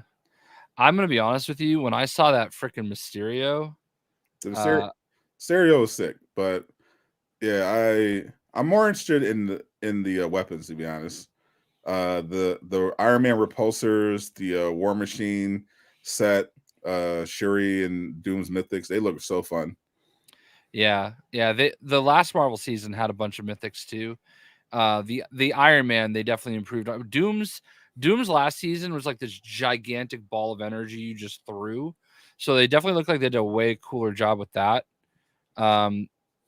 This is a good season pass, I think. Shuri's whatever. I'm actually not that excited about Emma Frost. Yeah, Gwenpool and Pilverine are fun too. Yeah, Gwenpool's cool, but for me, the stars are Mysterio, Doom, and War Machine. War Machine for sure, yeah. That Mysterio is so good. The Mysterio is fantastic. So, and there are rumors that there will also be the Fantastic Four. I think that was actually confirmed in the trailer. So Fantastic Four, they're going to come later in the season though. Yeah. So definitely grabbing that. And yeah, I thought it was a really good demonstration. Unfortunately, Kingdom Hearts fans took another L. They are doing a Kingdom Hearts crossover, but they just didn't announce it yet. Yeah, it's kind of funny how like the big rumors going into. There is a Gambit skin. Yeah. The big rumors going into it, like all of them were not there. Yeah, we knew the Marvel season was getting revealed, but we didn't know the extent of what we would see, and it turned out to be about low key. We got some cool other reveals for the Fortnite, the Incredibles skins, obviously. The Disney villain one looks interesting. Grogu, back bling, and Moff Gideon is tomorrow. All this stuff. I know Jay will be in there for the Grogu. Yeah, it was Rogan Gambit. It is the Rogan Gambit already. Look at that. Your boy is third image. I saw. Yeah, I grabbed the Cyclops one last night. Yeah. Had to. Yeah, anyway. That Cyclops skin is perfect. it literally, and especially with the optic blast. Yeah. His emote. I was emoting all over. I was like, I can't believe Fortnite's getting me back in, but I'm in a rough spot for this Friday because I got invited to Fanatics Fest in New York City, and it's Friday, Saturday, and Sunday. I'm already booked for Saturday. Like, we're going to Terrificon in Hartford, or actually at Mohegan, I think it is. And we've already paid to meet Jim Lee. We got to see Jim Lee. Yeah, and I had put aside for Samoa Joe and Charlie Cox. So I don't know what you might miss the start of the Marvel Fortnite season. I don't want to miss the start of the Marvel Fortnite season. I don't know that like it's going to necessarily be like a world breaker stream for me or anything, but I'm like struggling because like I don't know what I'm going to do there. Like, I don't know if you're familiar with Fanatics Fest, but I'm not. Are you familiar with Fanatics? I know the Philadelphia Fanatic. So Fanatics is the company that makes all the merch for every pro sports league. Yeah, okay. And I also am a very notorious hater on Twitter. I do not know why I was invited to this, but I am actually positive it is because I bitch about them so much on Twitter. I think that is exactly why they invited me. They're owned by Michael Rubin, who does that like ridiculous white party in the Hamptons, and like everybody goes to this thing and they're all wearing white. You've definitely seen like video and pictures from that thing. Like, he'll have like everybody. He was actually at the Olympics, I think, with Tom Brady the whole time. Yeah, I've heard about the white party. So it's kind of a cultural meme. Yeah, so like he owns it, and like he's a schmoozer, and this is how he's gotten his way to the top, I guess. I don't know. Their merch is pretty trash, okay? Like, the first time I ever got something from Fanatics, I got like a 3-pack of Boston Red Sox t-shirts for Christmas, and after the first wash, one of them was like shredded. Oh wow. Yeah. So it's an actual piece of shit. There is like an account. They used to be called Fanatic Sucks, but they rebranded recently. But like the amount of tweets, like the amount of people that have ordered like Philadelphia Flyers hoodies or like a hat, and it'll say Flyers but have like the Devil's logo. Oh no. Like, the amount of times that's happened is literally insane. I don't know if you remember the start of the baseball season, all the uniforms were like ripping and like you could like see through them. I don't, because I don't follow baseball. It's not a real sport. Yeah, well, that was like a big thing that they were having to deal with. I don't know why I got invited to this thing, and I thought it was fake at one point. Maybe it's a trap. I don't know, but like I tweeted at one point that like I got a second email from a different person, and I keep getting all these like fake emails, like sponsor emails. So when I saw it, the second email came through because I hadn't heard from the first person. It's probably the most aggressive response I've ever made to an email. Like I don't remember exactly what I said, but I was like, "Hey man, is this even real?" Because somebody else emailed me earlier in the week and I haven't even heard from them. And now like I'm getting the same copy and paste email and it's not even addressed to me. So it was kind of like calling them out on like a copy and paste email that was addressed to like David or something. And I'm not David. Allegedly. And yeah, it was just kind of crazy. But they are real. I had vetted them too before I like responded to the first email. because it said the agency they were with, so I googled the agency. And I'm like, all right, this is real. But now it's like I didn't realize the Fortnite season started Friday, and like it's like a 4-hour drive to New York City, and then you have to deal with parking, and it's Traffic. not, yeah, like You it's crying. not ideal. And I'm just not really in a position to like hotel it for a night, and it's just everything's all like it's just the wrong weekend for it. So now I'm like feeling bad because like I got an email today from them. They're like, but like they still haven't told me what my VIP experience is, you know? This definitely sounds like a trap. Yeah, like I mean, if you would think, but like they CC like 4 other people on this email, and they're all real. Like this is a real thing, okay? Like I can see their pictures. Like this is real. If Jay doesn't come back after next weekend, we know it's a trap. But like they're like a member of our team will greet you upon arrival, and they're gonna meet you in the parking lot. Yeah, and I'm supposed to have some kind of a Q&A session with a Fanatics executive, and I'm like, I don't want to. But what am I gonna do otherwise? Okay, because like, what is this? Is it like a Comic-Con? Like it's a card show? Like, and the prices are insane. Like, and fine, like these are professional athletes, some of the biggest in the world. I get it; they deserve to get paid, but like to meet David Ortiz, it's like $350. And like I'm like, dang, I thank God I already met David Ortiz. I mean, to be fair, that's significantly less than a Chris Brown meet and greet. I don't know what that is. Oh, you're not. Oh, that's right. I keep forgetting even though you've been seasoned a little bit by the Kendrick Lamar stuff. Yeah. You're not into it.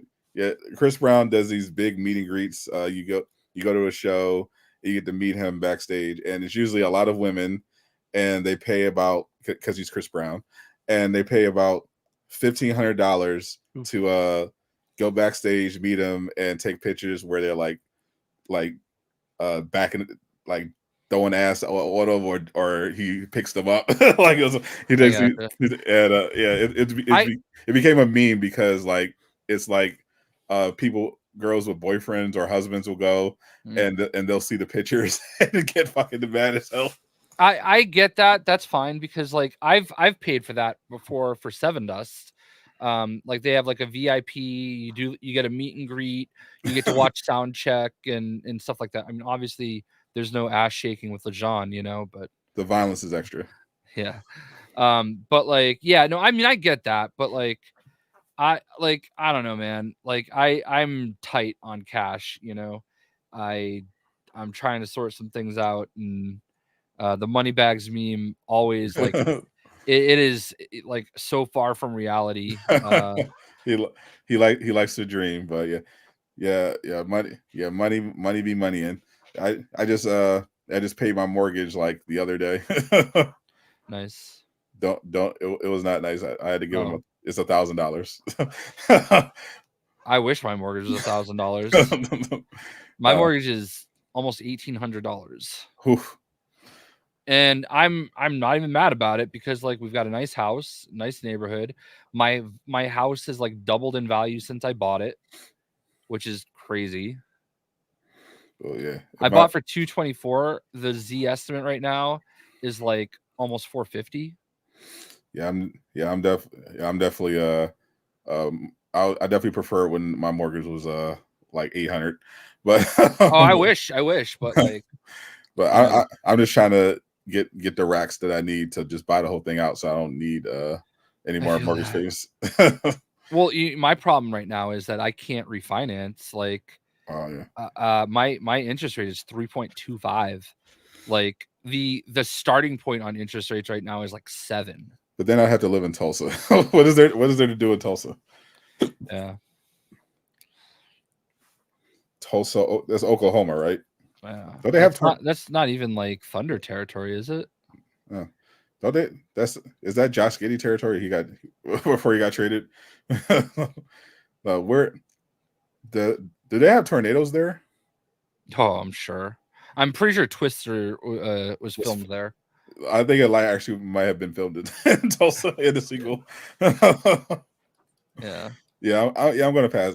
Yeah, I need to live in a place where there's no real risk of earthquakes. There's no tornadoes, and the hurricanes are like relatively fine. Like when there's a hurricane over here, it's usually just it rains hard. You're protected. What did you build a wall? You build an anti-tornado machine around. Yeah, pretty much the only thing that can get me to go to this fan fest, though, by the way, at this point, is if they said, "Yeah, we'll let you meet CM Punk." Are you sure you're relying on indigenous people magic to protect you from tornadoes? I'm not sure if that works, but we'll see. It feels like you should just play Fortnite Marvel instead. Yeah, because I was also talking to Becky about it, and I'm like, I don't want to make you go to this. They're giving me a +1, but I don't want, you don't need to go to this.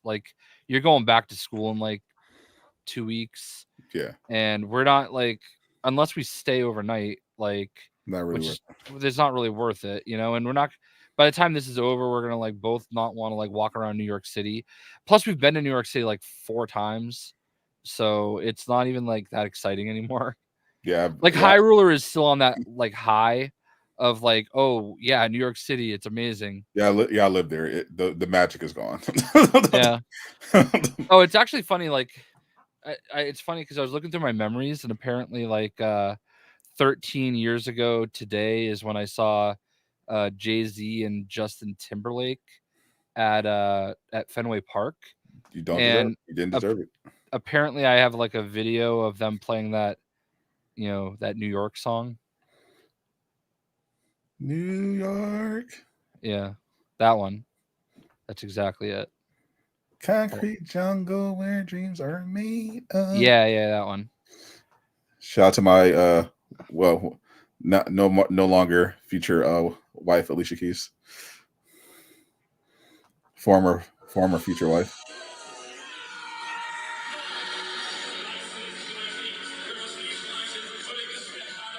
Copyright. It's fuzzy. Oh, new NYC will always be amazing. Hot dogs at 4 a.m. Is that awesome? Oh, there we go. This was the thing that was wild to me. So there's the concert, right? And then you just kind of go over here, and it's you're at Fenway Park. That's you know what I mean? And that's just kind of they have concerts there now a lot, but a $15 hot dog at 4 a.m. does not sound amazing. Oh my god! When we went there a couple weeks ago for Pokemon Go Fest, there was a hot dog cart right outside of where we took the boat in, the little ferry, and it was an $8 hot dog. Jesus Christ! And the chili on it was the most disgusting slop. But I was so hungry, and that was the only thing I could find. That I knew that was the only thing that was right there. So I could get an 8-pack of hot dogs for $1 at one of my local grocery stores. Yeah, right. I don't mind New York City. There's definitely cool things. When I drove down to get Spider-Man 2 on the early tip, off the back of a truck. Yeah, something like that. I think I was in Brooklyn. No, I was in the Bronx. One or the other.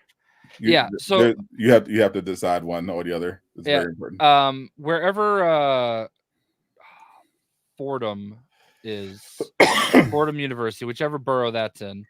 I was driving through there, and it was there were just people everywhere. Okay, this was like not the tourist section. Okay, this was like the real New York City. Still too many people. It was like I hated driving there more than I did in Times Square.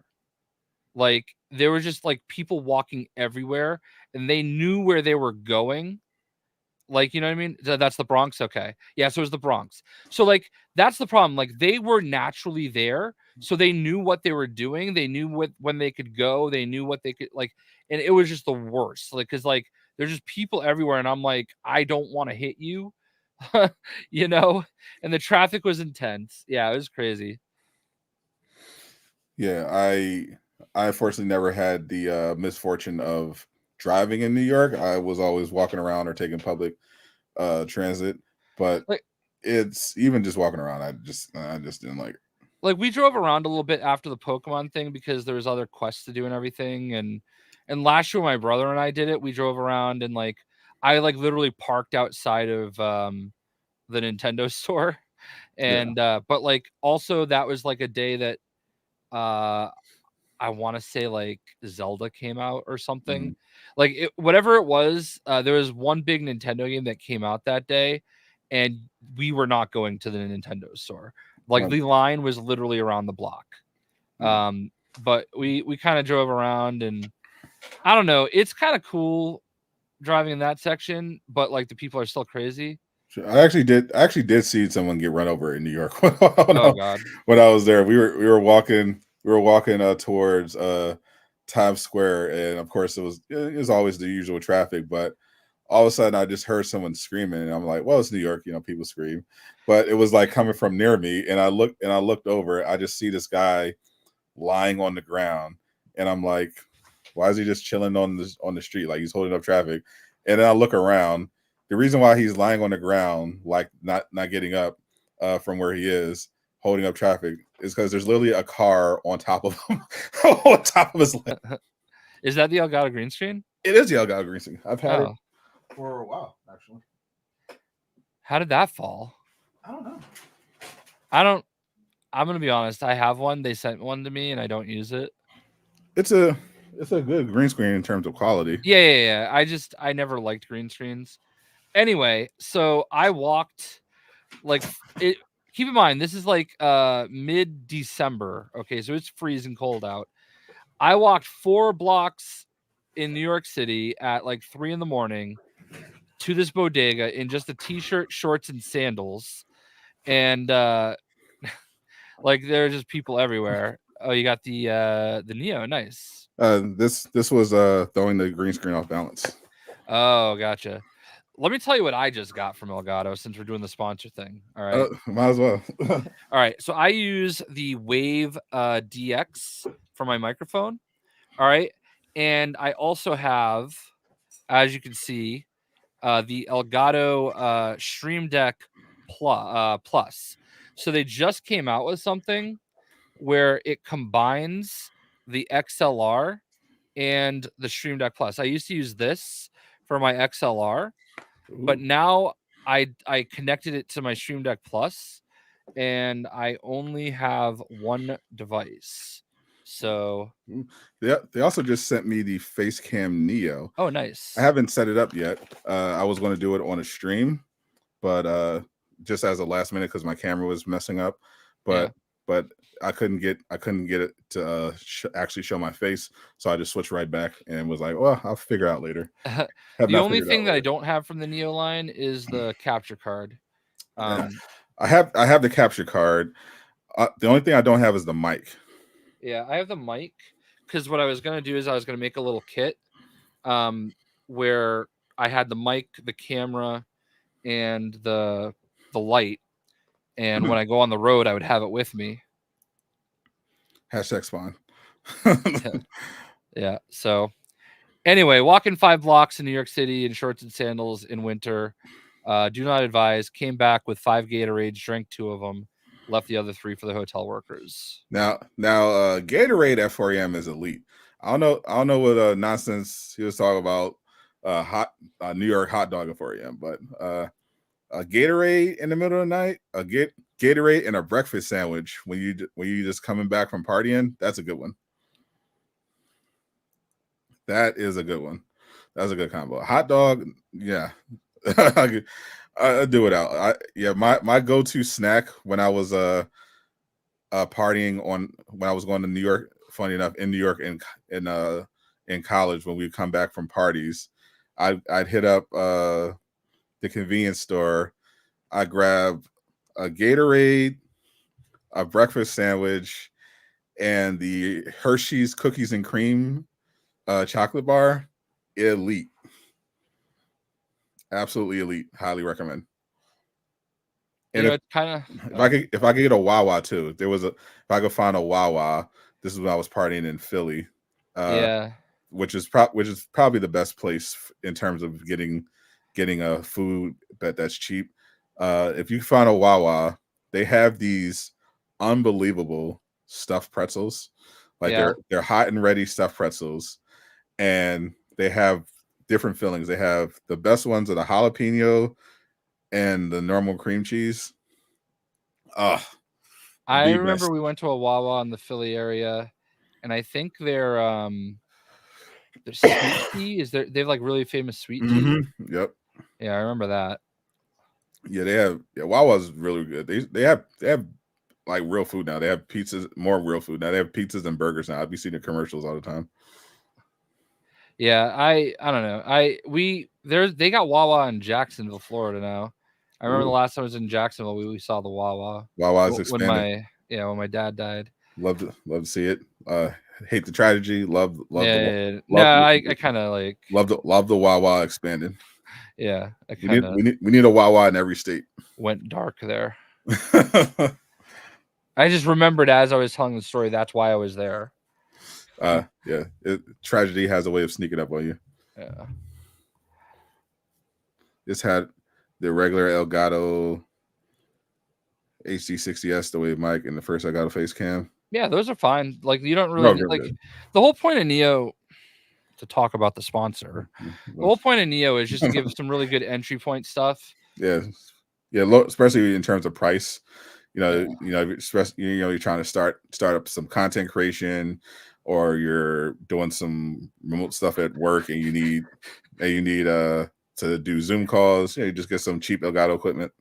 I'm like looking for something in my files, and I'm like going through a folder. And I just saw something called Sadat. Oh, you have a folder for me? No. Just this one file is called Sadat, and I'm like, what the fuck is that? This is going to be the most heartwarming thing ever in the history of the after show. Apparently, I saved this image because. Oh my god! I remember.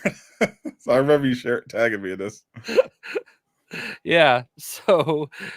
This was after I found out Jay Shockblast was a white man and not a Black Marvel's Avengers creator. Yeah.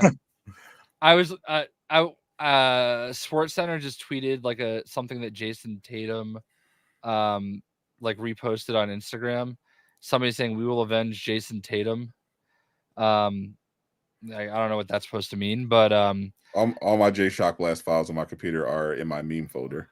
I have your reaction memes loaded. I have a tweet somewhere saved that I tweeted about Jason Tatum during a game, and his mom liked it.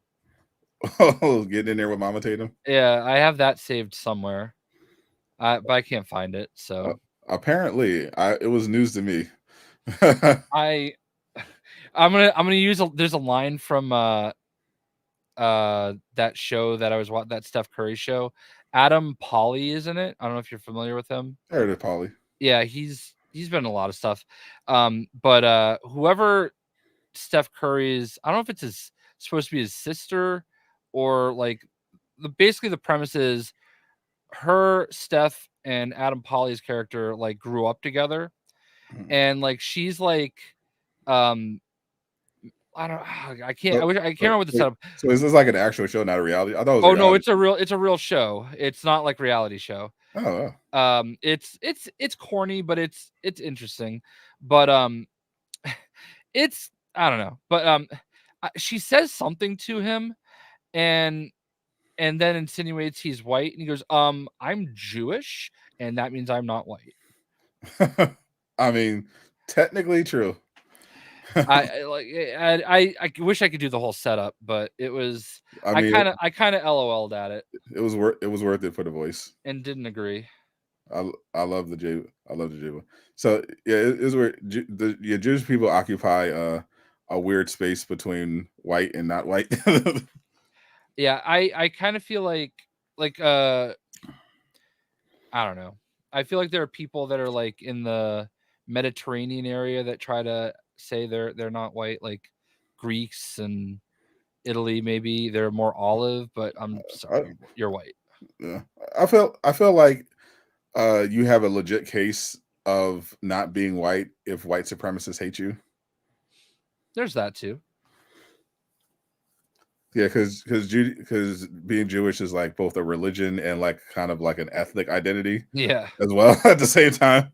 Yeah. So I think that can fall into it. There's arguments to be made there.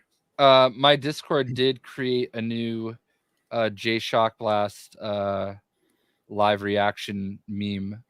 Ooh, Yeah. I love a good J Shock live reaction meme. This is what they came up with.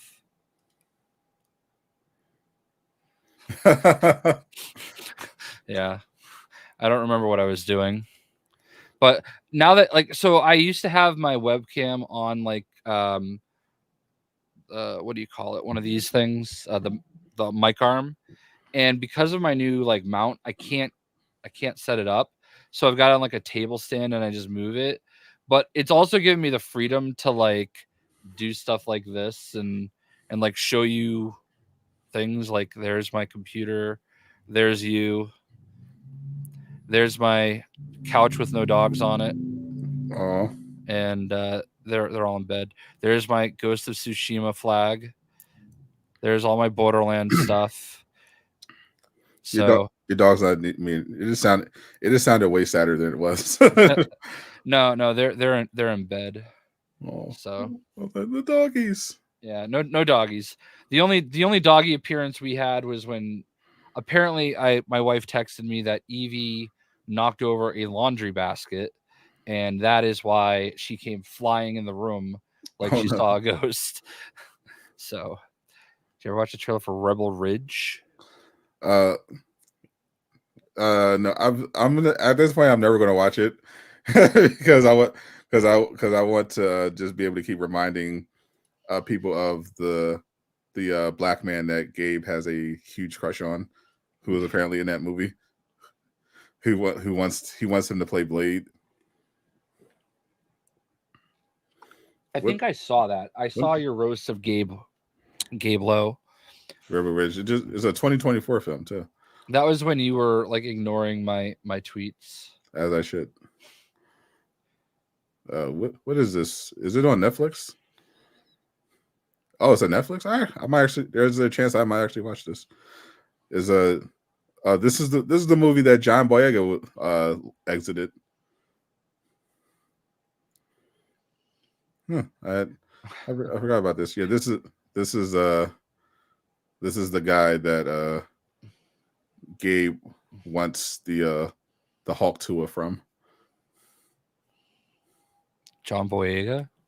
Not John Boyega. This guy.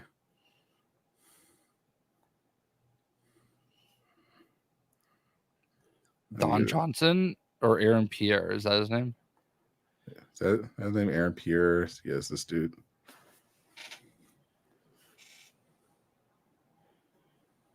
Oh, I remember this. He looked way prettier in the other picture that you Yeah. Because I looked at him, I was like, that man looks pretty. And Yeah. like that's not always it's like a backhanded compliment. Yeah, I thought he was too pretty to be Blade. Yeah. Yeah, Blade needs to be a little tougher, little ruggeder. Yeah, that is a pretty man, but he can't be Blade. But does not look like a man that's retired. Nah, not retired. But good for you, Gabe. I hope you get to meet him and take him to dinner one day. Listen, I had a gay friend I used to work with that back when X-Men Origins Wolverine came out. I guess the way I talked about Ryan Reynolds all the time, like he basically was like, "You're in love with Ryan Reynolds." I mean, is he wrong? I don't think he is wrong. I mean, I did watch The Proposal in theaters, so. I mean, I'm not that down bad, but I did watch The Proposal. I'm sorry. The Proposal has the best Sandra Bullock scene in the history of Sandra Bullock movies. That's how Jay justifies it. I promise you, if you've never seen The Proposal, there is a scene where we get as close to seeing the full package that Sandra Bullock ever got. I'm just saying. He's using that Sandra Bullock scene as cover because he really was just seeing it for Ryan Reynolds. I was really just seeing it for Ryan Reynolds, but thank God for that scene because also solid movie. Yeah, it was actually kind of good. I like Ryan. I don't think I've seen a Ryan Reynolds movie that I didn't like. even his horror movie. I even saw Waiting in theaters back in the day. Oh wow.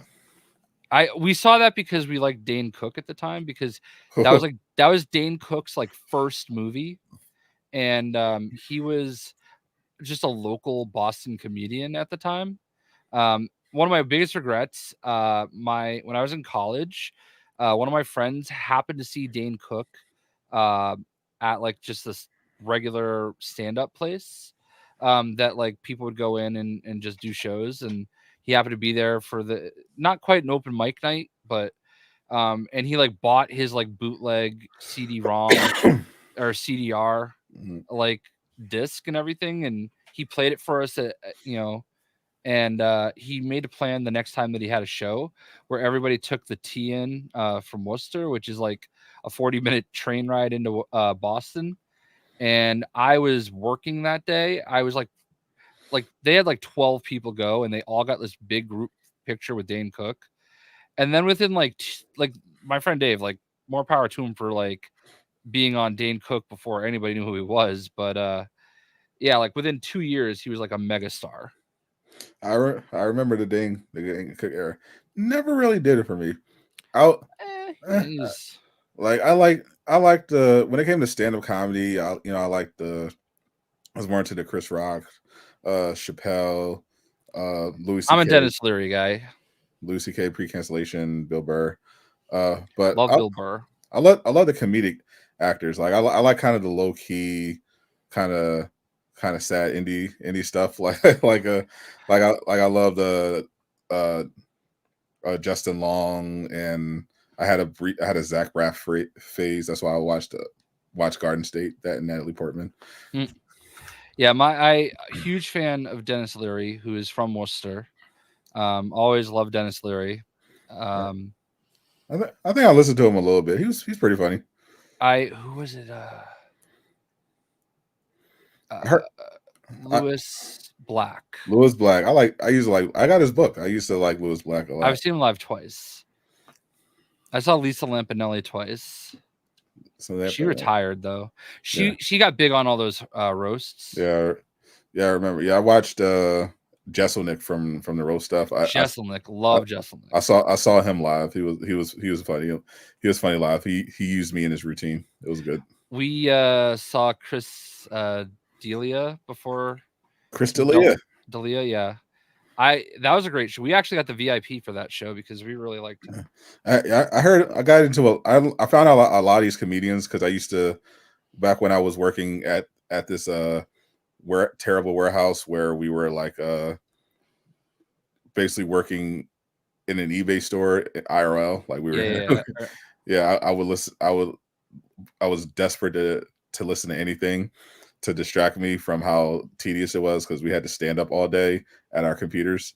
So I would just let YouTube roll, just look for any podcasts or radio shows, end up listening to the O&A show and just binging through like their entire catalog.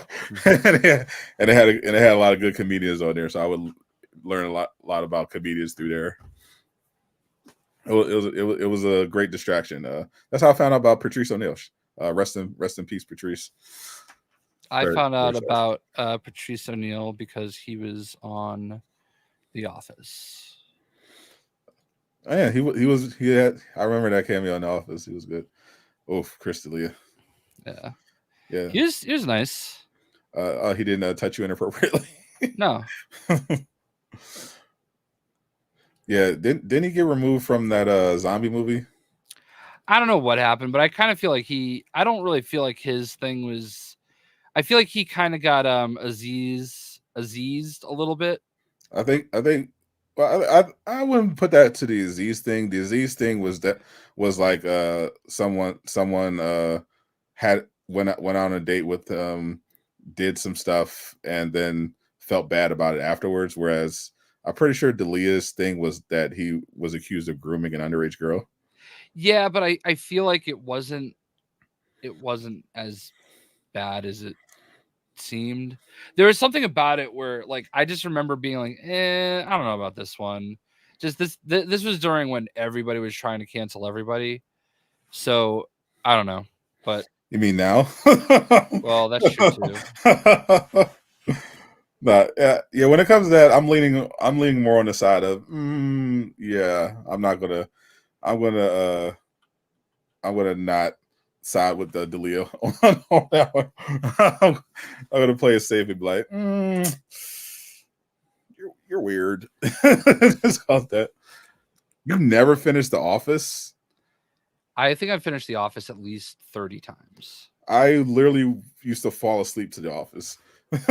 like you never finished it.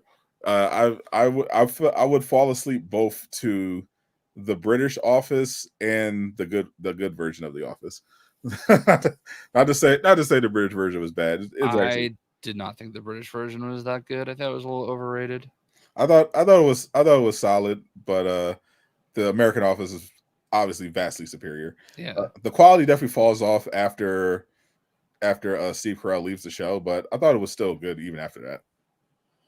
Yeah, with all the rotating guests they had as the new Michael Scott. You know what I actually kind of thought was crazy? I hated Idris Elba in that. In The Office? In The Office. I hated his character. I think we were supposed to. No, I get that, but I thought you were going to say you hated Idris Elba. I was like, well, that's the end of this podcast. No, I mean, I like him like everything else, but like I thought he was like terrible in that. Him and Jim Forever. Don't show that to Jay. Yeah. he wants Jim out of the picture. I do. He wants Pam all to himself.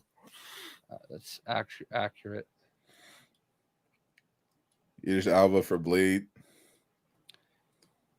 See, the thing is that people use Idris Elba as like what they want for like everything. Like he's like the first person they cast. Idris Elba for Blade. Idris Elba for James Bond.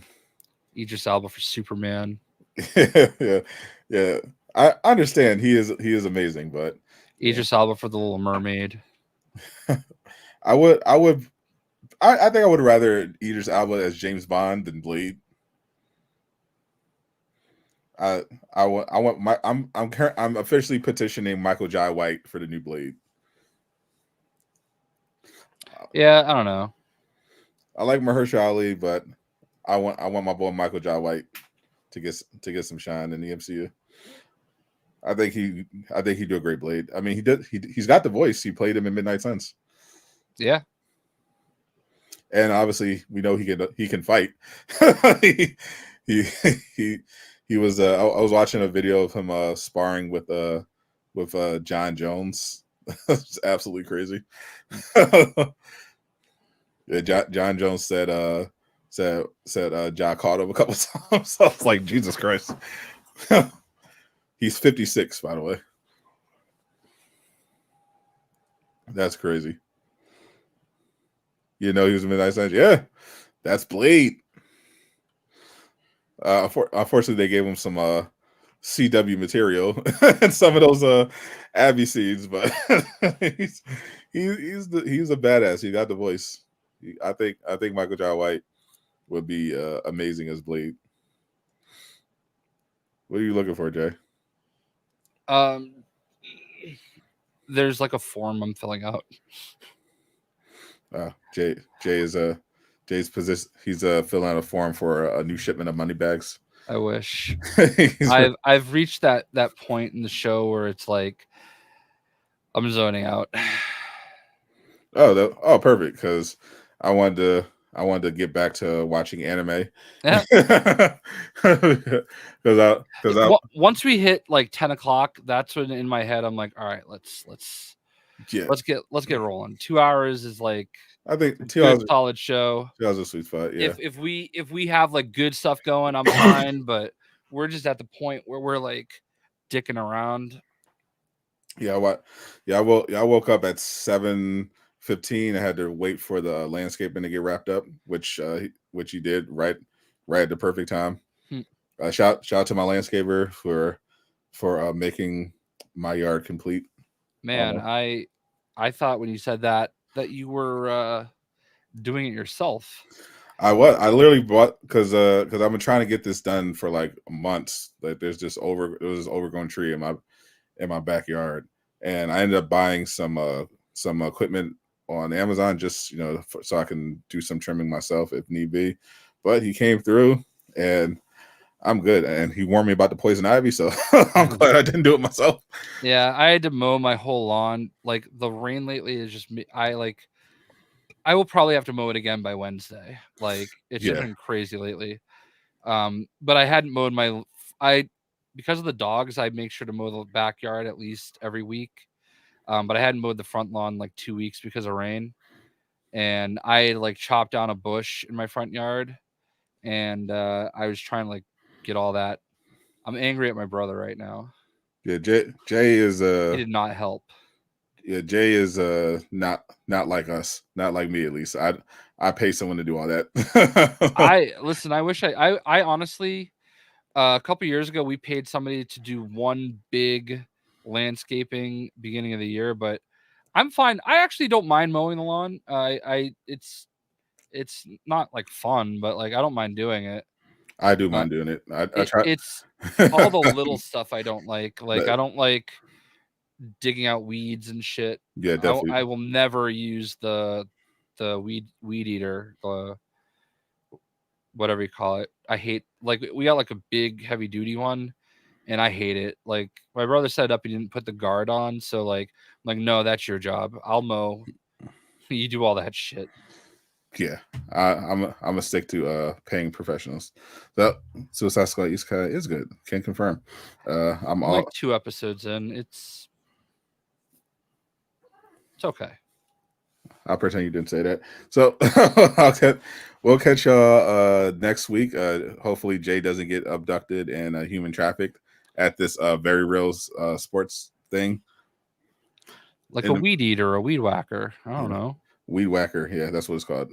Otherwise, I'll be playing Marvel Fortnite, which is what it is now for the foreseeable future. Yeah, I mean, let me know. We'll link up. I was actually like talking to Caboose. He's like trying to make sure he gets Magneto before the season ends. Oh yeah, how is it? He's on the battle pass. Yeah, if you get the battle pass, you literally just have to do his quests. He said he got the Wastelander version in 2 matches. Oh, okay. I might do that then, just to have Magneto. Yeah. Just in preparation. We have until the 16th, right? Yeah. Oh, so we have until the 15th. 15th, all right. Because they'll turn the servers off at some point. So what? Battle pass is like $10. Yeah, like $9.50 V-bucks. Yeah. I think I might have a little left over from my spending spree. So or you can just become a Fortnite crew member. It's like $10 a month. Yeah, you get the battle pass for free and 1,000 V-bucks. I'm definitely not doing that. But I play Fortnite like twice every 2 years. Right. But the crazy thing is, if you buy it now just for a month, you're gonna get what's left of this battle pass and the next one, and you won't have to pay anything for. You're basically paying like the $10 for the month. You're gonna get 1,000 V-bucks back right away, which is like $8. And then I could just cancel it. And then you can just cancel it, and you'll have the whole month of doing the Marvel Battle Pass too. So it's kind of a good deal. If you just want to do it for a month, get as much, like you can probably get the Marvel Battle Pass done in a month. I might. You know what? Jay as an Epic Game sponsor did his job. I think I might do that. Yeah, like even if you do it for like 2 months, you're gonna get 2,000 V-bucks out of it. You're basically getting your money back just in the V-bucks, and you get like a skin, which you probably will never use, but probably. But I'm sold. I'll become a temporary crew member for ahead of my return to Fortnite for this Friday. Especially if you're just gonna buy the battle pass anyway. Yeah, might as well. Yeah, might as well. It's like the same price. It makes That makes more sense. Yeah, Jay Shoplock's trying to save me some money. I see it. All right, we'll catch y'all next week. I guess Sunday is now going to be the thing. The poll. I mean, I don't know. The vote is 11-10 at this point. We'll keep you posted on the results of the election, the most important election of our lives. Yeah. Which day the after show will be, Friday or Sunday. So we'll catch y'all. I'm Stat the Gamer. I am not Casual Avenger. Damn right. Actually, check out Casual Avengers tweet. It's awesome. Zip it out. Peace. My name says.